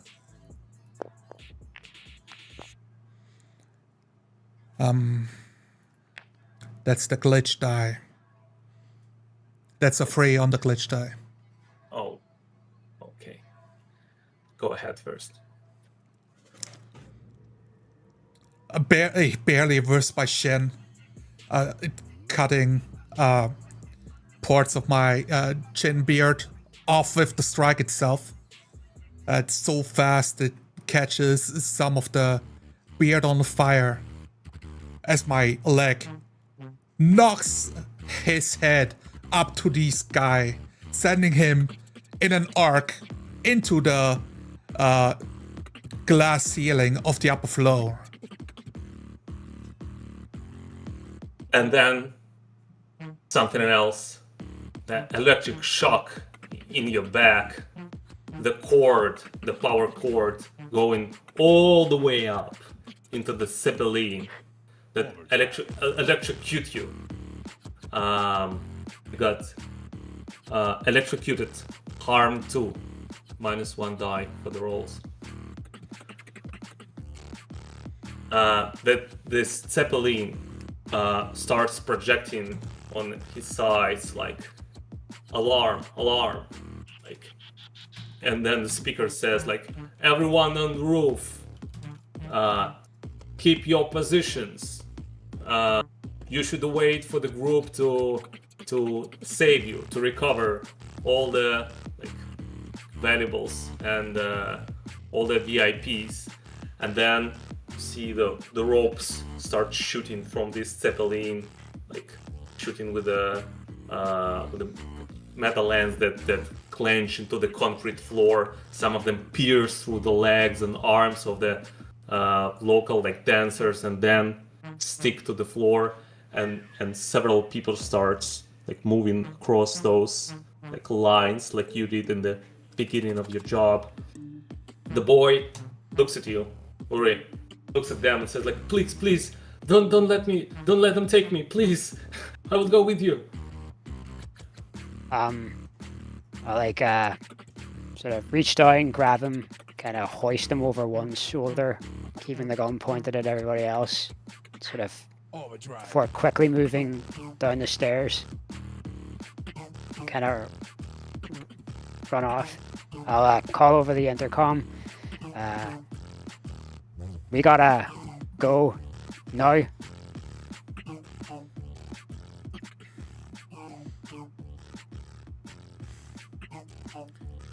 I yell, in pain. Get myself back up to on my feet and yell over. Fine. If you want the boy alive, give him to me. Try to meet him halfway and run towards the ledge that sends out to the outward sprawl. He has to die for destroying Hong Kong. I didn't kill anyone, the boy says. I didn't kill anyone. I was trying to talk. I just tried to talk. And he cries while people on the ropes start descending onto the roof, like in a armor, in a jackets with the gear, starts just like policemen put the people to face to the ground behind you, packing everyone. I'm waving for my partner to give me the boy, like run over to me and give him over. I'll hand him over. And look at the boy for a couple seconds. Hold tight. And I jump off the ledge. His Indian face is scared, like he screams, "No, we're gonna die!"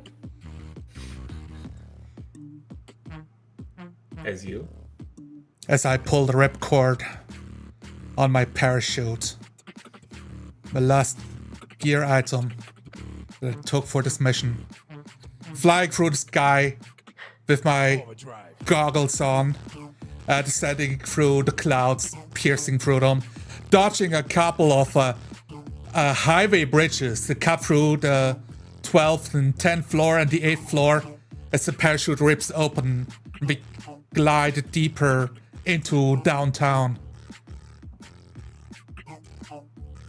The though the SAHH Hachiman strategic solution, people equipped with their gear and weapon, they start rushing towards the door where the GT left you, Ure, and they point their guns on you with a like laser pointer and a flashlight and a scanning device, and they scream like, "Drop on the ground! Fall on the ground! We need to see your hands!"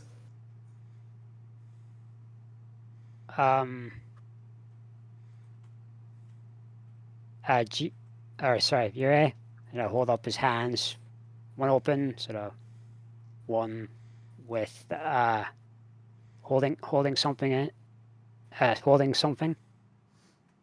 He just sort of looks at them. All right, ease up. I'll cooperate. Fall on the ground!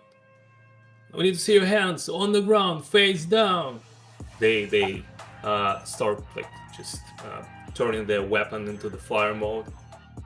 I'll sort of back up, sort of close to the ledge where GT jumped from, and I'll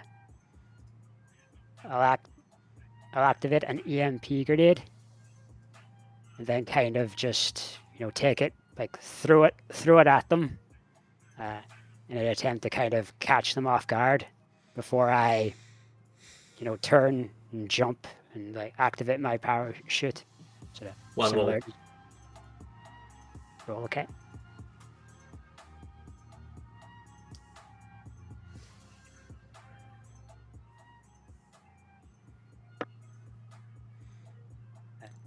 Six, that's a success. Go for it.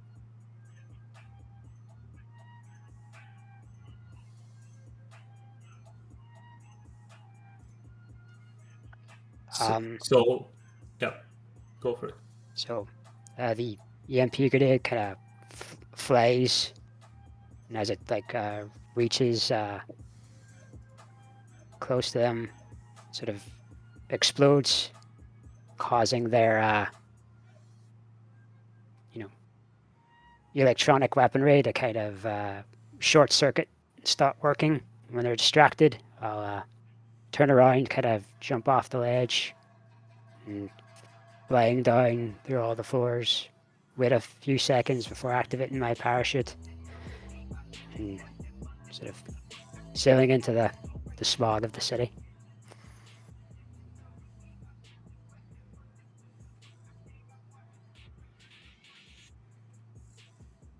Okay. Looking for any sign for where GT and the kid landed.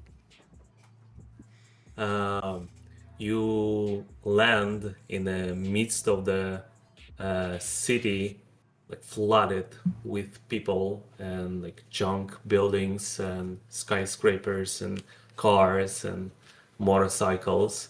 The operator in your headset, Ure and GT, says, like, "Runners, what about the boy? Did you find him?" He's on me. Unwounded. He's cooperating. It's good. It's good. Okay. Lead him to the safe place. Our contact can use his skills. Okay, deal with it. As fast as possible. I turn off my headset and we land in the streets, pull the boy to an alleyway, detaching the parachute, leaving on the street itself, couple cars crashing into it. So walk away from the explosion. I'm holding the boy by the hand and I speak calmly, taking off my goggles.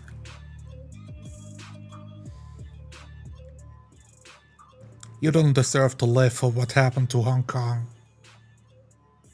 I didn't do anything to the Hong Kong. It was not me. It's I stopped and turned to him. What happened? where is he looked confused, childish face, still wet from the water, ice water. He's shaking. 500 million people erased from existence. A crater where the city used to be. My family. It was you. I know it.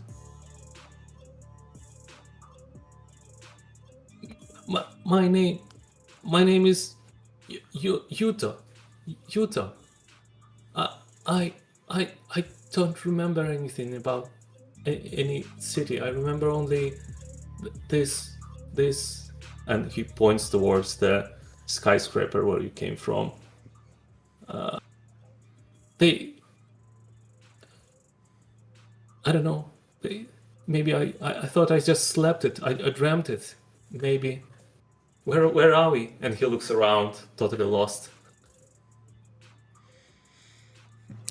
My eyes soften.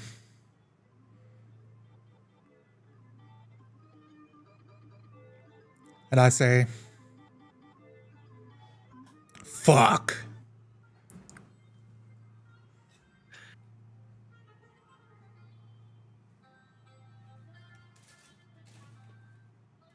One month later, after finishing this job,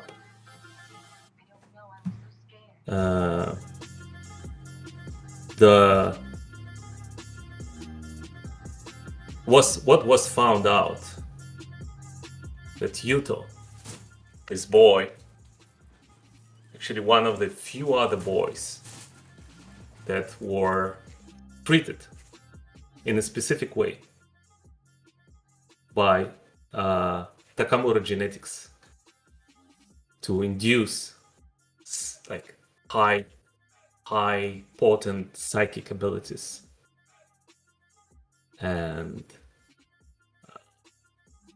one of the previous accidents was actually induced by the same group,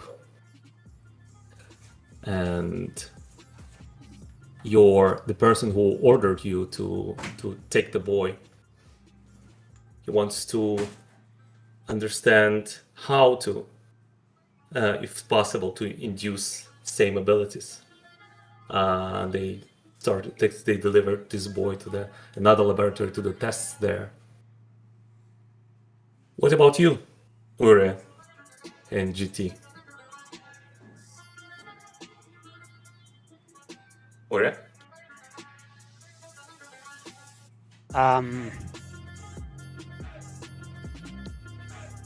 Yeah, kind of understanding that they want to create more of these psychic children becomes a bit disillusioned that he maybe helped to potentially lead to more atrocities like Hong Kong. He eventually kind of steals himself, kind of tries to find like-minded people, kind of find a way to stop the people he was working before from repeating the same mistakes. He kind of sort of disappears for a number of years, takes a new name, goes ghost effectively.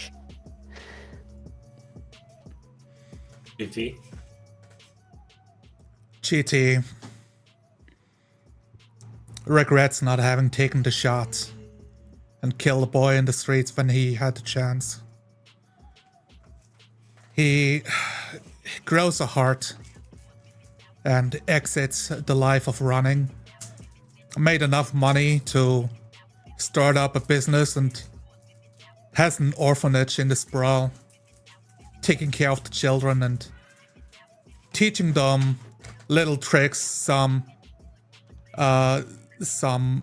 burglary tricks, how to make money on the streets, card tricks, the like, and overall pretty innocent in the grand scheme of the Sprawl, enough for the children to survive and have a chance in the city, retiring this way. Nice. And here we will end this session. Thank you. It was fun.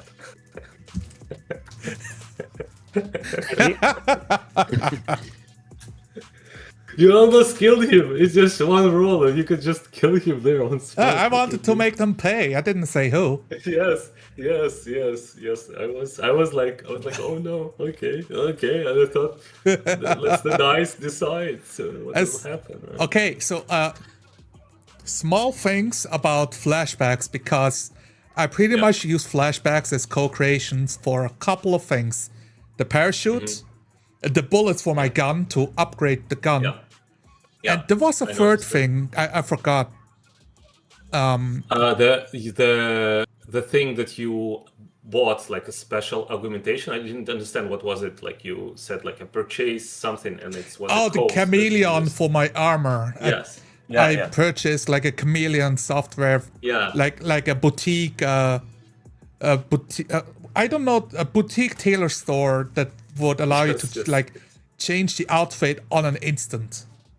Was it like so it was like an extra item, or you decided it's like an augmentation that you... Yeah, I decided, so I wanted my whole vest to be the armor. It's like super heavy. Okay. And I used the flashback to like upgrade it, to have like a chameleon software woven into it. Something like that. Okay. And I didn't know, I didn't find the right words in the moment, so I lost like the super cool moment, became kind of lame as I tried to explain it out loud. But no, I could understand that. Yeah, like it was. It was interesting. Yeah, in this case. I think I ended up with 4 stress in the end, and you said like my failure was I have the harm, which failure? The one that I think when I was kicking and my leg got electrocuted. Oh yeah. The thing is, you rolled a glitched die. Yes, and I rolled a 3. And because of that, the it 3 shot is, you. They shot you with the electric kind of cable okay, got it. Thingy. Yeah, that was it. But before that, you missed. It was 3. You missed with your shot, and therefore there was this Japanese guy right next to you trying to shoot you up close. Yeah. So absolutely, it should be a harm level like 3 or 2 or something like that. Yeah. Oh, yes. Actually, that's a mechanic I forgot, that we need multiple successes depending on the harm level. I also forgot to use my armor because I had like 1 armor box to spend. Yeah, I thought about this. Yeah, that you're like using your stress, and I thought, oh, why I just told you once, like, oh yeah, you like resist, but maybe you resist with the armor, and you just say, I'm like, heck yeah, I'm resisting. I'm like beating him, I'm punching him, I'm like dodging his bullets. You know, he said like his fist is coming for your jaw, and I'm like, no, he's not, because I'm doing all of these cool things to dodge out of the way. You know. To not die. Yeah, exactly. Yes. So, and actually, the thing what was for me off guard when you started by just jumping through in the middle part of the whole building. So it kind of the whole beginning level was totally skipped, and I'm like, okay. Okay, because there was something on the bottom level, right? And I was thinking oh, if they're gonna no, I was not real rolling it, right? But I was thinking but it's interesting, if they will go actually from the main entrance somehow, I don't know how, right? And they need to go up, an elevator is the elevator, and there are all these riders on the motorcycles, what they all do, and you're just oh, I'm jumping right straight. And I thought okay, cool solution. I do the Matrix jump, that's what I do. Yeah, But can you imagine that the first roll is a failure? Oh, look, I'm down. I'm just smashing like several levels below into the building, and now I'm pulling out my ice pick, to like skitter down or something like that. Yeah, exactly. Yeah. Or I smash into the building, I go away with some scratches on me. Yeah. So actually, no. I was just thinking that the failure would meant not only that you can avoid the consequences of the roll, but you cannot make a failure into a success if it's 1 or 2 or 3. That's the thing. Yes. So you cannot narrate something that like, oh, I'm at the edge, like I almost reached the 4, etc. Oh, really? Okay. Well, okay. Yeah. So in a way, right? There's also the thing of, well, if the jump is obviously impossible, my character wouldn't do it. But I'm happy to roleplay that I'm just that cool to do it anyways. And if it fails, we find out how it goes from there.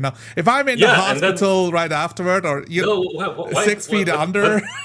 But even if you fail, look, you're falling. You still can use an item like a parachute, the flashback, something that yes, something else can help you to continue. Here are look. Here are 4 items I wrote down as we started: the med kit, the survival kit, a sidearm, and armor. And the armor being the jacket. Med kit didn't come into play. The survival kit was the gas mask. It was the goggles to help me with like the smog and stuff like that. Yeah, but that's the thing. Actually, you don't need to mark anything before you actually use it in the game. Yes. So you kind of have this extra thing. So you can have. So yeah, that's what's interesting, that the game kind of says that the GM should like push the players like to make it more critical of the situation, and don't keep away the tension, because they have a lot of resources to use to like withstand it. And even with all this situation, maybe you rolled good, you rolled actually good, but in any case you're just on level 4 stress, right? And you didn't take a breather. And I don't know, Dave, how much stress did you? About 5 stress by the end there. Oh, okay. I see.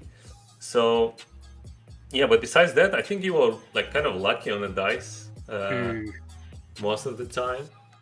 There could be more. I'm a bit surprised that you also had parachutes, because I'm over here thinking like, I mean, I got it because of because I'm using my free shit for using the flashback rules without actually talking about the flashback. And I like it better this way. I don't like talking about flashbacks. Like the first time I did it with the chameleon suit, it felt unnatural, honestly.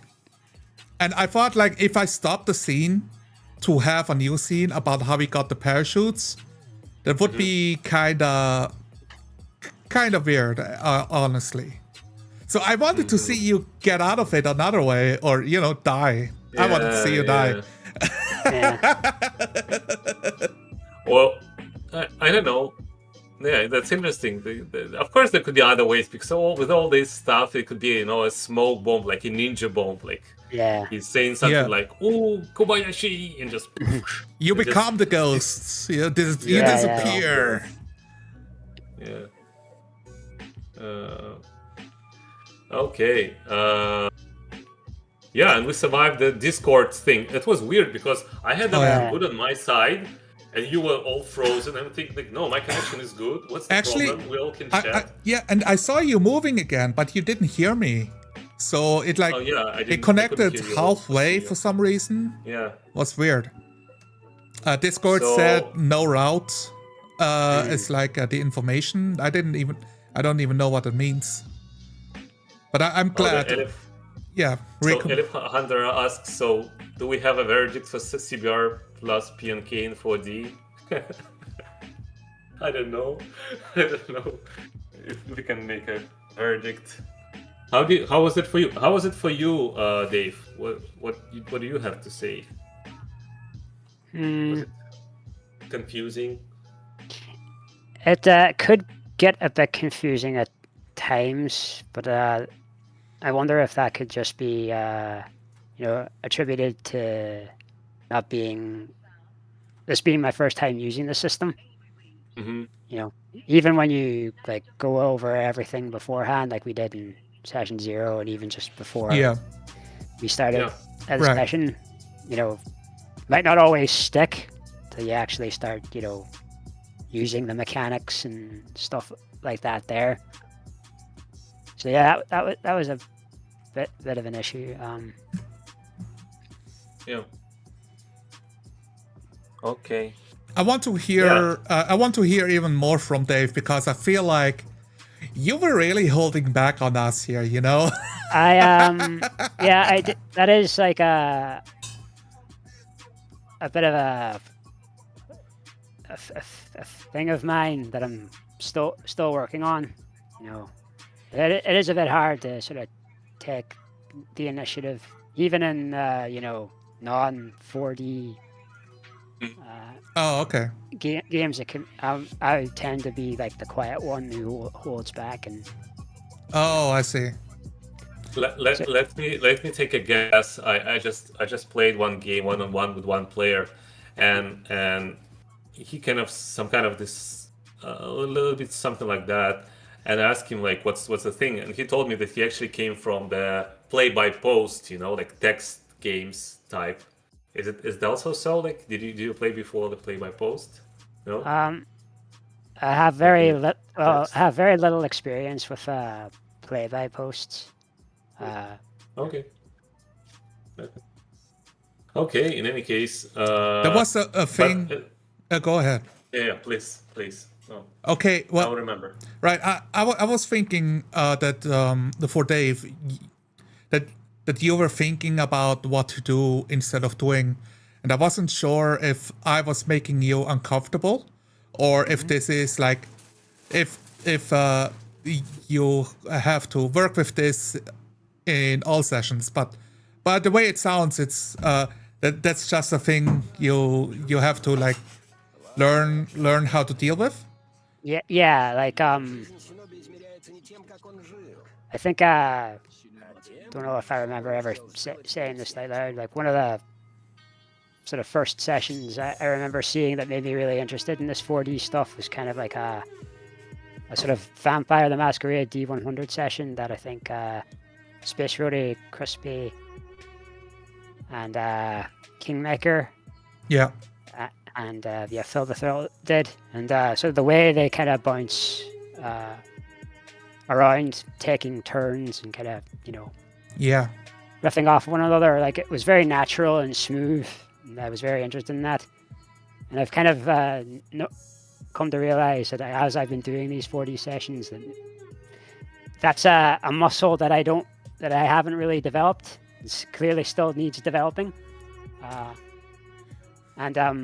So like when I was paralyzed, like there were the bikers approaching you. Like, and you were talking like, as I'm like trying to hide, and I'm like, no, fuck that noise. I need to cut in right now. Like, get out of Dodge. They're gonna run you over.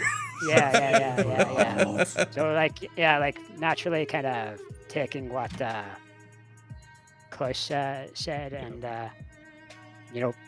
developing that further in a way that sort of seems natural. Yeah, it doesn't come as easy to me. Maybe it might to some others. But I'd like to say that whenever like you or Zonolar were making turns, like with your turns, they were, all of them were great. It doesn't like maybe Zonolar was quicker in his decision, like improvisation. But when you made your turns, they were good actually. And I just think that they even if they will be like shorter and not so like balanced or so like detailed, they will be also great because they were in character. It was cool. Mm-hmm. It was cool. Yeah. And what else? So I need to specifically say it. Like Zonolar, like your co-creation is great. Like I describe a bike and Because like I need to say it's just a bike, right? Because he's riding somewhere. He's like, oh, on this bike, he says neon stuff and all this stuff. I said, yes, of course. I'm thinking like, of course, yeah, that's great. The co-creation is great. It's a good stuff. I like it It's so my much. bike now. I'm inventing this Yeah, bike. it's my bike. You think this I is your decide. world? Nah, you're playing with me. This is my world now. Yes. I'm like literally So- coming up with lore about the biker gang on the spot. Yeah. It was good. It was really good. I kind of wish you guys played into it a bit more to make it relevant, but I'm and like for me as a player, just ends up being a footnote, you know. It's like, okay, is there any NOS in this fucking bike to use or not? It's like, I'm creating this as a reason of the nickname existing and why I would have heard about it. But whether or not I get to use it, I leave up to the GM to avoid the power gaming aspect of creating, you know, like, oh, and then I grab the bike and I pull out a shotgun that he obviously had stored in there and I blast my way through the buildings, you know. Yeah, exactly. And was something else that I wanted to mention, but I think I forgot it. Oh yeah, so I that's the cool part. So usually I'm kind of used to the like improvisation games, right? Where you don't need to like prep a lot. But then I thought, okay, but we agreed on a setting, blah blah blah. I should prep something, right? But not a lot, but prep something. But then I thought, okay, but at least I need to know some I need to know some names of some people, like the name of the boy, the name of the like maybe other random guy, something else, the name of the corporation, and etc. And then just okay, and I did all this, and then I thought, okay, and there is some reason why boy's there, right? There is some reason why he's connected to all this stuff, right? And even if it will not come up in the game, I just need to know it, just for me, if it will, I don't know, for some reason. So and I did this stuff, and then I thought. And right now I'm thinking, did I over prepare? Because of with all this co-creation, you don't need like half of this stuff actually. Yeah, but that's cool. This is cool. A big thing for me, a couple things. So one thing is I really wanted for you, Digital Dude, to tell me, like, pass the ball back and forth. I'm reaching the top level of the bike. Do we go in hot or cold? Because I can totally just drive into whoever is in my way with the bike, and then we go from there. Okay. And you gave me such like a non-answer. Of like nothing came back, and I want to know. I want to know what stopped you from making a decision. Because it's your character. It's a one shot. It's we make it all up as we go along. No answer is wrong, you know? That is, I think,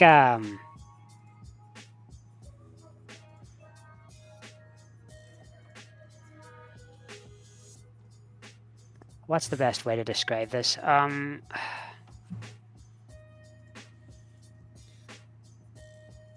Were you looking for more information about the world, something like that? Or? Maybe. You know, I guess ambiguity, while it is good for maybe some co-creation, can sometimes lead to decision paralysis. And I guess maybe, you know, that's kind of what caused it. Like I was trying to maybe play someone who's maybe a bit more cautious, tries to maybe think things out. So I was in my head, I was thinking, you know, maybe like take it as it comes, like think things through instead of like, you know, balls to the wall, kind of as you suggest, you know, driving it in there and going for it. And maybe I the way that I phrased it kind of came out as a non-answer, and that's a feeling of mine. That's where I failed. Failure is a strong word, but I do think that if you want to roleplay a cautious character, then the answer is clear. If you as the player are cautious and you want more answers, then you can turn it into a roleplay decision of let's take it slow and analyze the situation. So that way you can also just turn it into a character moment, And both ways is not wrong. Like nobody knows at home. It's like, oh, was this Sonalar or Sonalar's character? It's like being pedal to the metal, smashing everybody's heads in to get what he wants. Because I'm just, as I go along, I invent more about the character as a roleplay. Especially like when I took piloting as a skill and Streetwise, I knew that I am a gangster. And then I was thinking Rush Hour 1 kind of gangster, of a fast talker, of somebody who's like suave and talks a lot, but he's not really good. Like people tolerate him. It's not that he's a good talker, it's that like he's just charming enough that people don't shoot him for being insulting. Yeah. So I played into that aspect a lot more. And you reminded me, I think, you reminded me about a mistake that I made. Remember, Dave, when your character was searching for a boy, and I told you to roll Streetwise. Actually, I was looking for the analyze. It should be analyze, not Streetwise. Okay. I don't know if it would help you with the roll, but yeah. Yeah, I was also looking for him, but I didn't. Yeah. There was no roll called, and so I just stated it's a thing I do. Yeah. And I was happy with it. Not everything must become an action. Yeah. Especially if Dave's character already does it, so I'm happy with that. Yeah. And another reason I think why I didn't ask you for a roll, because you already activated your chameleon thing, and then you were looking for the boy, right? So but did I understand you correctly? It was actually one thing that it was hard for me to understand. When she offered you a pill, and then you started the kind of smoking, and she like insisted on taking the pill, and you said that I'm taking the drink, but I didn't hear. Did you take the pill or not? Therefore, that wasn't a pill. That was a drink. Why did you drink? What happened there? I was confused. You said that she offers you like a pill in one hand, a drink in the other. Yeah. Oh, okay. I guess like my thought was, avoid doing drugs. So I like try to. Oh, I see. I try to like he flicks out like a cigarette, as in like this is his drug of choice. Oh, as he lights it up, and then he sort of takes the drink. See. And so that's another. It's a way of him like trying to blend in and maybe not cause a scene while at the same time. I think that's a good way. Like that's actually a really good way to deflect the danger of needing to take drugs. Yeah. And in this case, it was just misunderstood as. Yeah. Well, I actually take the pill though, or or I'm gonna cause a scene. I didn't know what it was, so therefore I didn't want to risk like taking it. But you know alcohol, like. But the cool part, I don't want to say that drugs are bad. The cool part about drugs in the games, right? Like this type of games, you can resist the consequences of the pill taking. Yeah, that is true. Actually, but I thought for some reason that you took the pill with a drink, therefore you heard the voice of the boy. So if you want like what was behind, so all these people on the dancing floor, they were so like vaguely reacting, not really reacting towards you, because they were all in trance because of this kind of pill. And actually this boy was using them as a like how you call this, like rerouting VPN to access like to hack one like firewall, high abstract firewall with whom he like was talking, but it all was behind the the veil, right? I like But that. was the idea. I was I wondering where did the realize- voices come from. Hmm? I was wondering where those voices came from. I kind of like thought that he had somehow, I don't know, Yeah. singled me out using whatever psychic powers he's capable of. Yeah. Yeah, Zoller? Sorry. I did caught onto that the people were acting strange to our presence because we gave off no reason to alert the people there with our looks, or we didn't had our weapons drawn. And I mean, we came in, we kind of rushed in, but if there's a party going on, nobody would notice that unless there's like a bouncer or a receptionist on the inside literally standing there. Yeah. So I was like, oh, that's cool. They noticed, but they don't do much about it. So I was thinking, it's like, oh, new partygoers, you know? Yeah, but I also narrated to the Uri, right? That they all kind of stare at him. When he walks, they all just look at him straight into his eyes, and then just continue their dance. Yeah. But yeah, that was the one hive mind kind of thing. Yeah. Not hive, actually. It was one mind of the boy, and all others. He just used the hard drives. Assuming direct control. Yeah. I really wanted to kill that boy. I was so ready to Yeah. like blow him up. Like I'm using special bullets. I'm penetrating the glass and dissolving his organs with my bullet. That's what's happening. Yeah. But I had to miss. I had to miss my one shot. But it was a cool like turn, because I thought there's a good place for a role, because there was this girl that tried to protect the boy, and she could see you, and there was still this Japanese guy who was just looking for the people with guns around. So when you raised it, that's the idea of kind of this system, right? When you do an action, we with the role we see the outcome of the whole scene, so something is happening around you while you're doing it. It's not only how good you are at shooting, it's just whatever can happen during the like intense scene. Yes. But besides that, it was a cool kind of story at the end. The parachute gliding, all cool stuff. Yeah, and we had stuff like successes, but it comes with a consequence. Because I was so focused on roleplay, I was kind of tuning out how the mechanics worked and relied on you to tell me if I need to do something or make sure that I need that some consequences happen to my character. As I can remember, the first consequence was the helmet of the rider that fell down, and then I put the alerting everybody. Alarm tracker, and then new rider went for you, right? Another, I don't remember all of them, but there were several, and every time I was kind of fast portraying talking what will the happen. guy by the door. That was a thing that happened. Yes, too.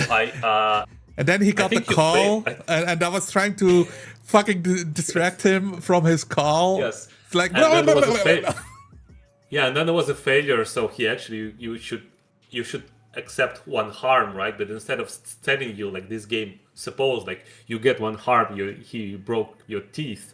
I told you, like you see his fist thrown, like just flowing, like flying towards you. That's how you do it, right? Like instead of taking a harm, I use my resources to avoid it. Yeah. So that would be the correct way to do it. The way you did it is the right way.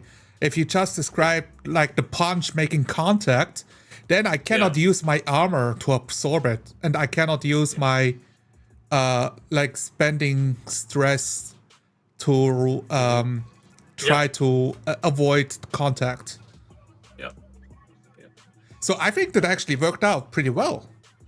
Yeah, we found a way how to do it. The only thing that we actually didn't use well, it's this kind of, not that use well, but use in a hard way, is this like threat effect level thingish, right? Yeah. Because something, I told to the Dave, like he wrote something, I said like threat level 1 or something like that. I wanted to say like easy, but I think it would be confusing to him, so I said just threat level 1.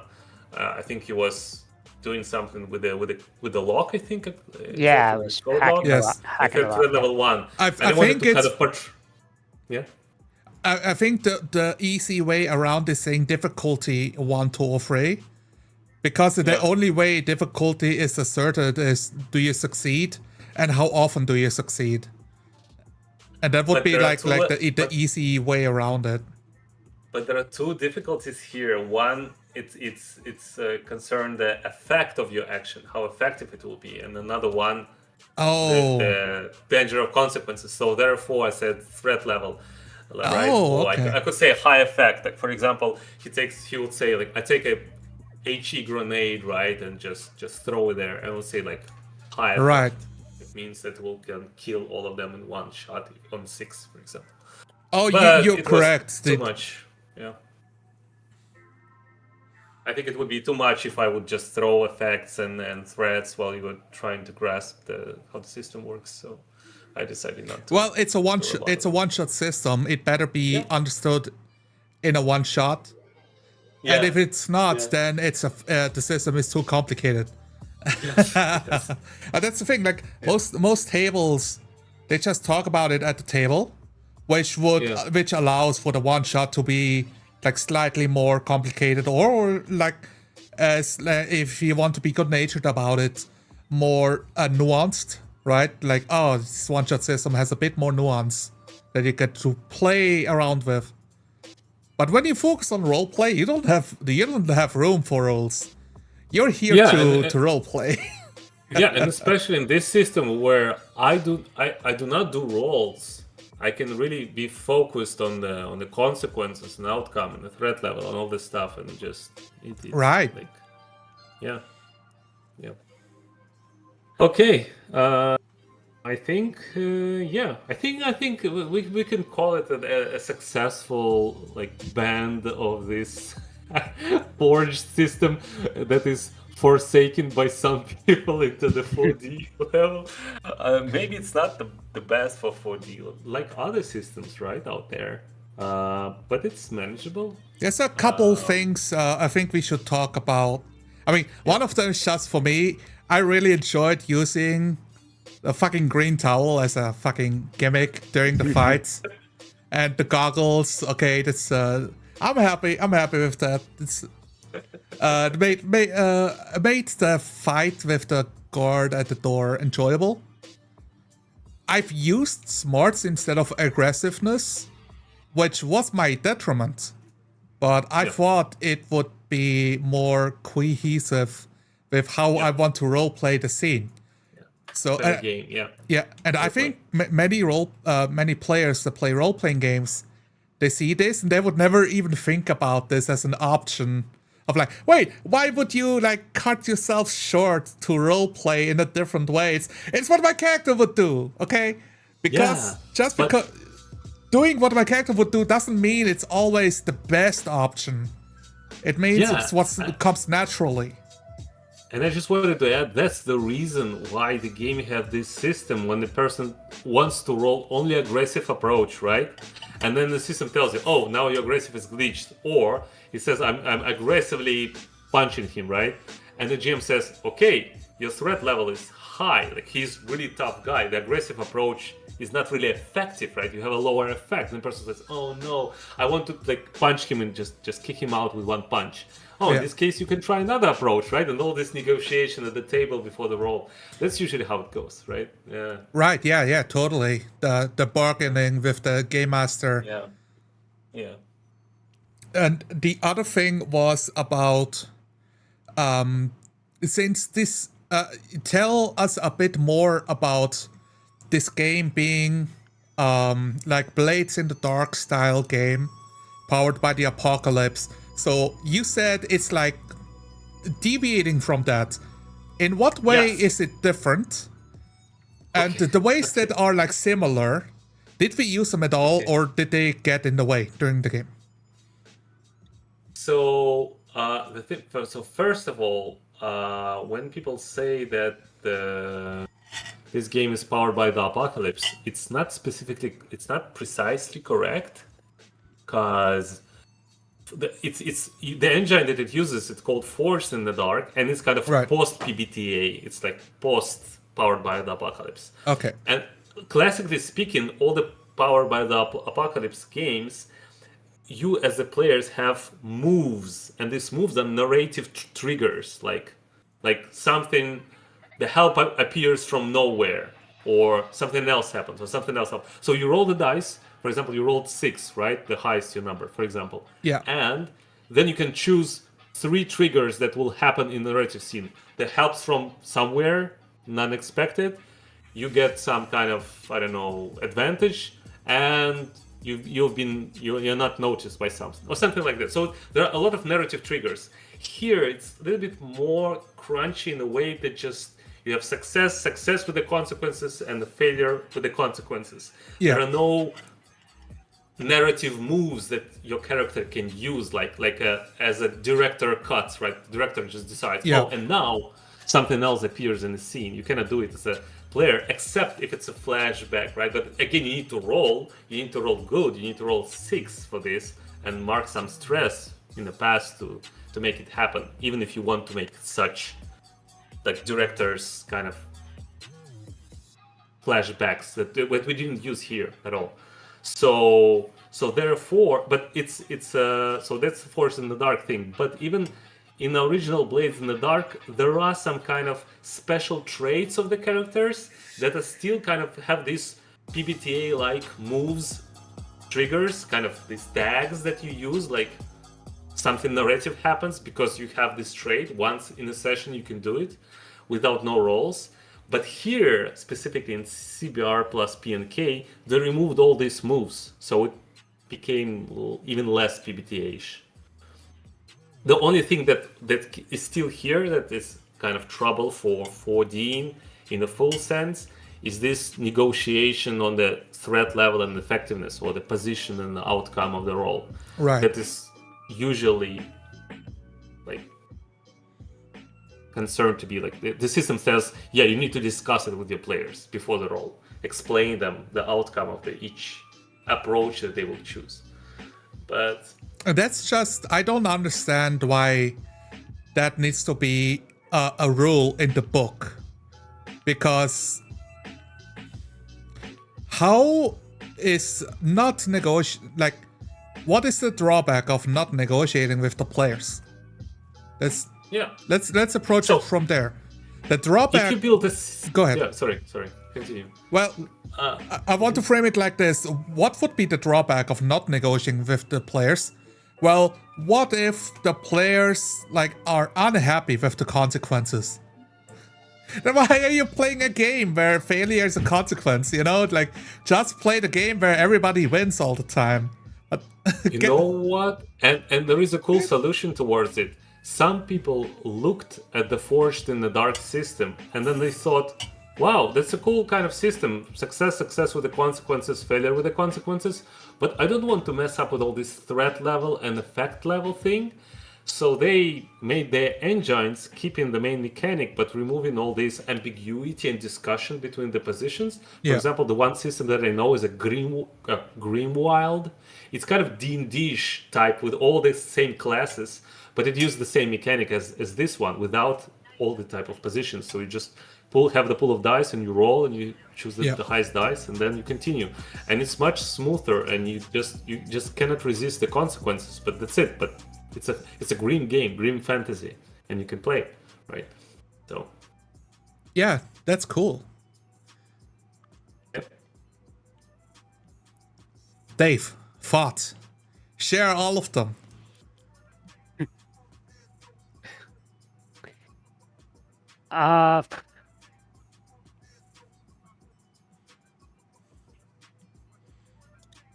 This is sort of my first time playing one of these, quote unquote story games.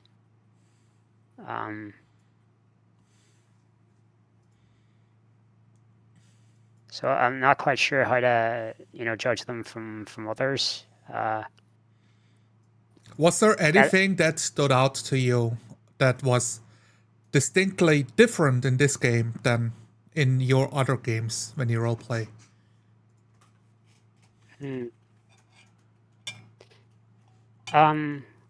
I find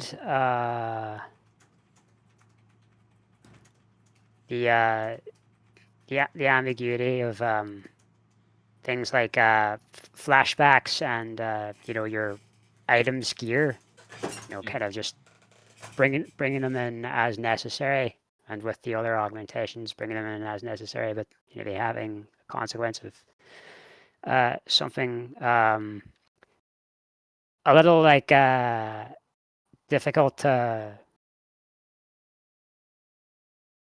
keep in mind while role playing for the first time.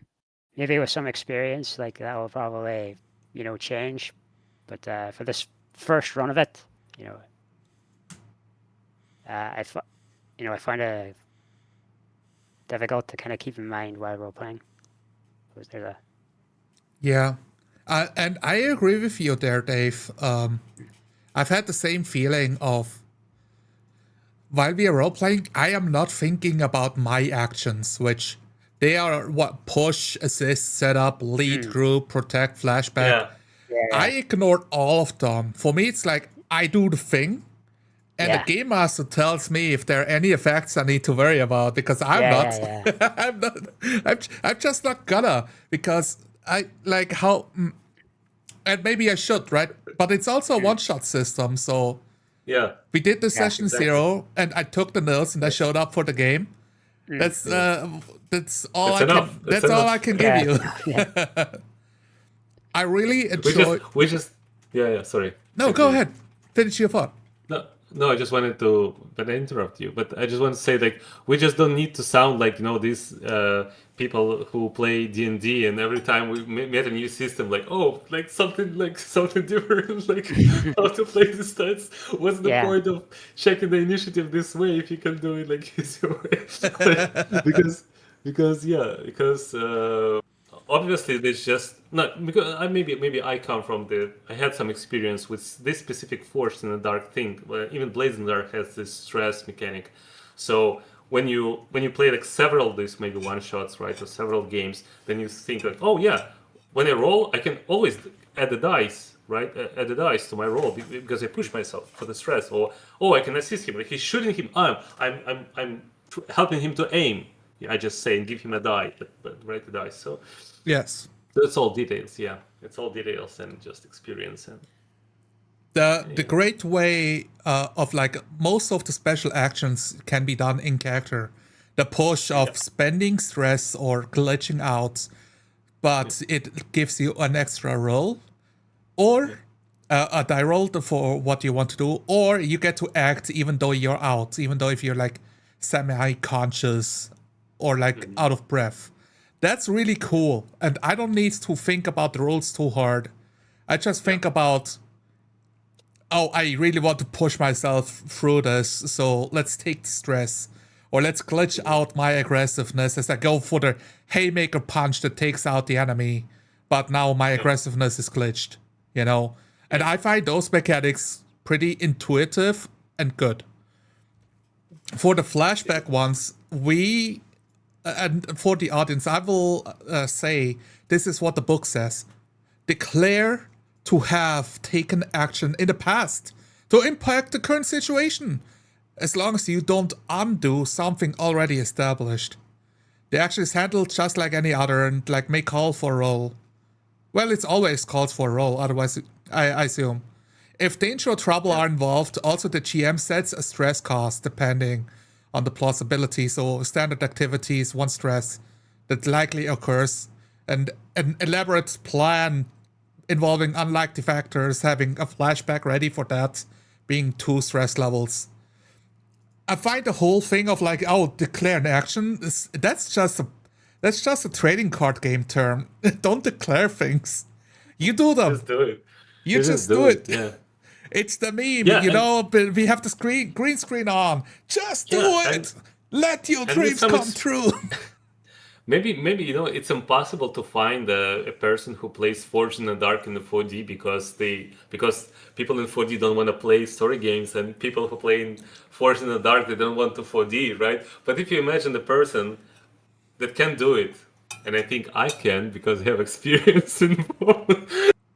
So I would just like, if I imagine the situation that I want to insert a flashback, it would not take a long time actually. I would just say like I don't know. I turn around the corner like and look what's there, and the GM says like, oh, there is a police car parked there, and I just said, oh look, oh like it's like and I just say like, for example, something like, I called the phone number to the police officer with Yeah. whom I spoke one week ago and bribed him and called his number to check that he's in this car, and then I make a roll and see it's a failure. It's just and it's not him. That's it. Or like that's it. Yeah. It's success. Like oh, that's the guy. So It's you spend the flashback to gain an edge in the situation, which is yeah, the best way of like to make this 4D this is using co-creation as a power tool, right? Like Yeah. you gain an aspect of power. It doesn't solve every problem. There's still a chance to fail, but you get the chance to succeed as well. exactly. Yeah, it's like co-creation when it usually, as we discussed, like on the server, co-creation when it meets its borders, right? When it's too much, like when you go to the side of the GM kind of narration. But in this kind of Yeah. games, these story games, narrative games, they just offer you not a meta currency, but as a resource, as a hit point or Yes. something that you spend to actually add something cool to the story that. And those are according to the rules. If you failed your roll, you will suffer. Even if it's a flashback, not flashback, it doesn't matter. And in that way, since I'm also doing the Shadowrun thing, we still Yeah. have to do the first session. Okay. I prefer this flashback system to how Shadowrun does it, because in Shadowrun you're not allowed to stop time to talk about what you've done 2 weeks ago. So everything Okay. carries forward.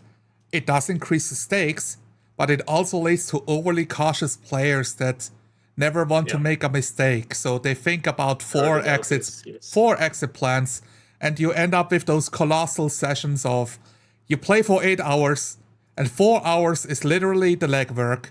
Then you do the run for 3 hours. Then you do like the 1 hour of like trying to survive getting out of the run. And like Stop it, 5 minutes. It's 5 minutes of after the run, we talk, maybe role play a little bit, and then we hand out the karma and go home. Stop it. It's a bad advertisement for the game. Yes, yes. So Oh, the last thing. Oh, sorry. Continue. I remember my thought. okay, well, so flashbacks is good for this as a currency, because it's kind of a meta currency, but it fits. It's not intrusive into the world. Is what I want to say. Even though it is a meta currency, it's not intrusive into the world, and it's also a specific heist RPG problem of, well, how do you prepare for everything? It's super difficult, and it's not very exciting. Not super exciting to prepare for everything. I would like I could debate that it's like meta still, because look, if you did something in the past to prepare for this job, it just means that Yes. you are right now in this job is much more stressed than everyone else thought about it. Yes. So you mark your stress retrospectively, but you actually started your game with more stress. That's the idea. It just kind of Yes. moving back in time. Yeah, but In the way, stress becomes like a vague term of describing how stressed you are, which does make it more meta in that sense. But also you can roleplay, like every time you have a flashback, then you can also adjust your roleplay of like becoming more stressed out of like, oh shit, I didn't think that the police car would be here, you know? Yep. And you can weave it into your roleplay. Yeah. That's a good like place, a field for improvisation, like to train this improvisation skills. That's true. Oh, the last question that I wanted to say, and then I don't have any more questions. How was it with all these backing tracks, music, soundtracks on the background during the game? Just for you, I'm just interested. Was it okay? Not okay?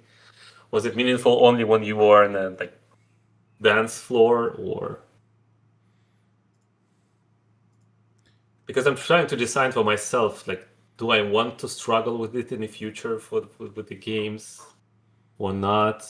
Like, is it reasonable to have something on the background?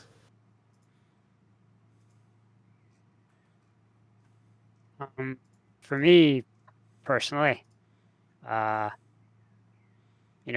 mid session, when I was sort of focusing on the role play, the music kind of drowned out. Mhm. So I wasn't really paying that much attention to it, and even like say when we were in the club area, shall we say, place where the music would be more appreciated, it was still drowned out even then, Yes. personally. So I think music can help, set the tone and like the vibe, say like the session scene that you're in. But during, and even though I can only speak for myself, it wasn't a distraction. Yeah. Okay, cool. I think Mr. Max put it best when he talked about this, that when playing music, you start thinking about, oh, what is this song called? I remember this from the video game that I've played. And now you're Yeah. no longer thinking about where you are in Yeah. character, but about this game you played. And it's bugging you, and now it distracted you, and now you're upset that you can't focus on the roleplay, and it Yes. can have this knock-on effect. So you can either sometimes avoid it by using obscure tracks, which case all you do is decrease the chances the players know. They might still know, but you have better chances. And the other thing is also only play music if it's fitting to the scene. Like when we enter the disco club, there would be disco music. Yeah. When we enter the car park, do we need car noises and rabble-rousing crowd? Not really. I think it's cool. But we didn't, right? We didn't. We just went full-on techno blasting music. Yeah. It's still playing right now, yeah. For me, I like it because, I'm vibing. I'm vibing to the music. I'm getting into the more punk nature of of like cyberpunk. Not Shadowrun. This is not Shadowrun. of playing CBR punk. So I enjoy the music. It makes me enter a different tone. It adds to the tone. So I'm playing my character more fast and loose. Instead of thinking about how to roleplay my character best, I think about what would be cool. Which is why I'm like, the biker guy, first of all, I'm kicking him, straight off the motorcycle and catch the motorcycle with my hand. But also, Yes, that was cool. as David is trying to very gently negotiate with him for information, I'm just kicking him a few times to, like, and it's not to undercut David. I want him to answer, like, not here to have this whole, like, let's have the back and forth of role play and talk and what's your name? I'm telling you my name's like, no, give me the answer, bitch. And I kick him and I pretend to like kicking him again just to intimidate him. Yeah. Because it's fun. Why do we do it? It's fun. That's why I do it. I can't do it in real life, guys. Come on. Yeah, you're right. I don't know. You are in somewhere in the mid section of this list, YouTubers that you don't want to have a fight with, right? Converse list. Yeah. Yes. Good new list. Okay. At this point, I will stop the music. I don't know. I have nothing more to say. Actually, I can thank you again for the game and that you. That you were with me. Was great. You risked. I had a good your time. Yeah. 4D reputation to try out. Not a D100 system this time. Sorry. I gain a reputation with every new system I play. That's how it works. You're right. I collect them like the Power Stones. Yeah, it's your hidden plan to play all the systems. Okay. Yeah, thank you. Thank you, Dave. Thank you, Zanumbar. Thank you both. Thank you. I hope you had fun, David, even though I felt like I was pushing you a bit too much. And I was trying to figure out, is it better to lean back and give you room, or to push you, like step in to make you make decisions, like make harder decisions faster? Yeah. That's something I have to. I need to learn to take the initiative a bit more. That's something I've at least learned coming away from this. So I suppose Yeah. it was a good session, and that I've learned. Yeah, and if we play again, feel free to just tell me what you prefer, because Okay. like in the end we play for fun. So don't Yeah. don't let me bully you. You know, I don't know what I don't know. I'm trying to make the scene realistic and natural. So if it's fast paced, but to be honest, this CBR plus PNK punk thing, it's supposed to be like fast paced yes, one yes. shot. Like if several moments that you did Zolar, you kind of gave a slight push right to his character. I was going to do it, and you just like that guy that running behind us, and I was just going like to Yes. narrate this about this guy running behind you, right? So Yeah, man. it's, I roleplay. Time is flowing, so I'm thinking, my God, he's taking a minute to think about how to react to this biker gang that drives directly towards him. Like, oh yes, maybe I can hide behind a car. They see you. They're driving closer. They're like already in your face. They're punching you right now. You're on the ground, bleeding out as we speak. You know, like you're already in the hospital. The decision is gone. Yeah. kind of. Yeah. In any case, yeah, it was fun. I liked it.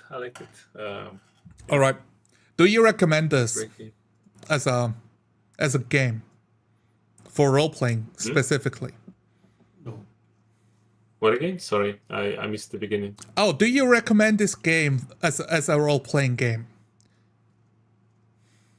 As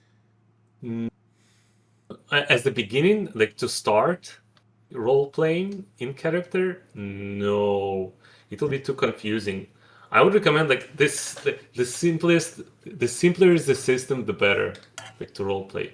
I think when you are actually already comfortable in role playing and improvisation and all this stuff, then you can adapt different systems into the narration, and then you can find the tricks how to Right. interpret flashbacks, etc. So Right. that's Yes. that's not the best system for the beginners. Even for the role, even if you don't 4D, some players that use play with the inventory and just direct rolls and the results without the flashback. They're like, what flashbacks? What I should do with this, all this stuff.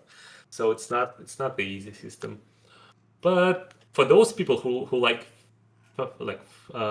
fast paced, like really short games, they can try it out. In 4D, I don't know. We did hack it, kind of, right? Like we did, yeah, but like to make it work in 4D, we had to hack it open. Yes, we hacked it, and we had you great hackers Zonolar to hack it. We have me who had experience with this Forged in the Dark, like 2 years experience before, so there are some variables, in this equation. So yeah, in the end, I would agree with you. It's not good for learning how to role play, specifically, and I think this is this is not a problem with CBR+PNK. This is a problem with the greater industry, that a lot of rules are written as like, oh, declare your action and negotiate with your players, like do the bargaining out of character. All of that is so stupid, and it should never be in the rulebook as a guide on how to roleplay, because all you achieve is the opposite. Longer games, more negotiating, more out of character. Which, if the book says this is a beer and pretzels type of game, is fine, I guess, but I think the book should give you the best version to play, and people can find out ways to like loosen up their, the notches on their belts, if they want to allow for more out of character, if they want to allow for more negotiation with the game master. But I don't think it should ever be encouraged by the book itself. So yeah, I don't really recommend it. I will take your approach. If you are experienced with role playing, and you already have like a vision of how you can work around the flashbacks and some of the mechanics, sure, it's a fine game. I might prefer this to Shadowrun. Maybe. For a one-shot, I prefer it as a one-shot over Shadowrun for sure. Yeah. If I choose to play a one-shot and I have to pick between 5th edition Shadowrun or the CBR+PNK, I will pick this one for sure. Also, I know there is a hack, not a hack, but like a community, how do you call it? A community Like a project? hack for this. Yeah, like the project. It's official thing, but made from the community of this game, that they released kind of a thing, a help guide to the GM, and some kind of ideas for the campaign to make it not a one shot, but more like several shots in a row. But I don't look at it because right now I'm more interested in the more simplistic systems, not simplistic, but more straight mechanics. Because we need to find more people who want to play role-playing characters. We need to find them. Teaching them. There's still lots of people out there like walking the desert, and they think, oh, I think I'm finding the answers. And then they watch a Ginny D video, and they go right back into the desert for another 40 years. I swear. Yes. Oh my god. Okay, yeah. I Ginny think that's D, a nice catching place. strays. I'm sorry, but you're beautiful. I think that's a nice. And I'm nice 33 place years to- old, therefore it's fine. Yes. Ginny D is a nice place to stop, actually, and go to sleep. Yeah, it's too late already. I agree Yeah, with you. okay, That yeah. also puts me to sleep. Yeah. Okay. Let's stop the distract. Goodbye, everybody. I'm closing the stream.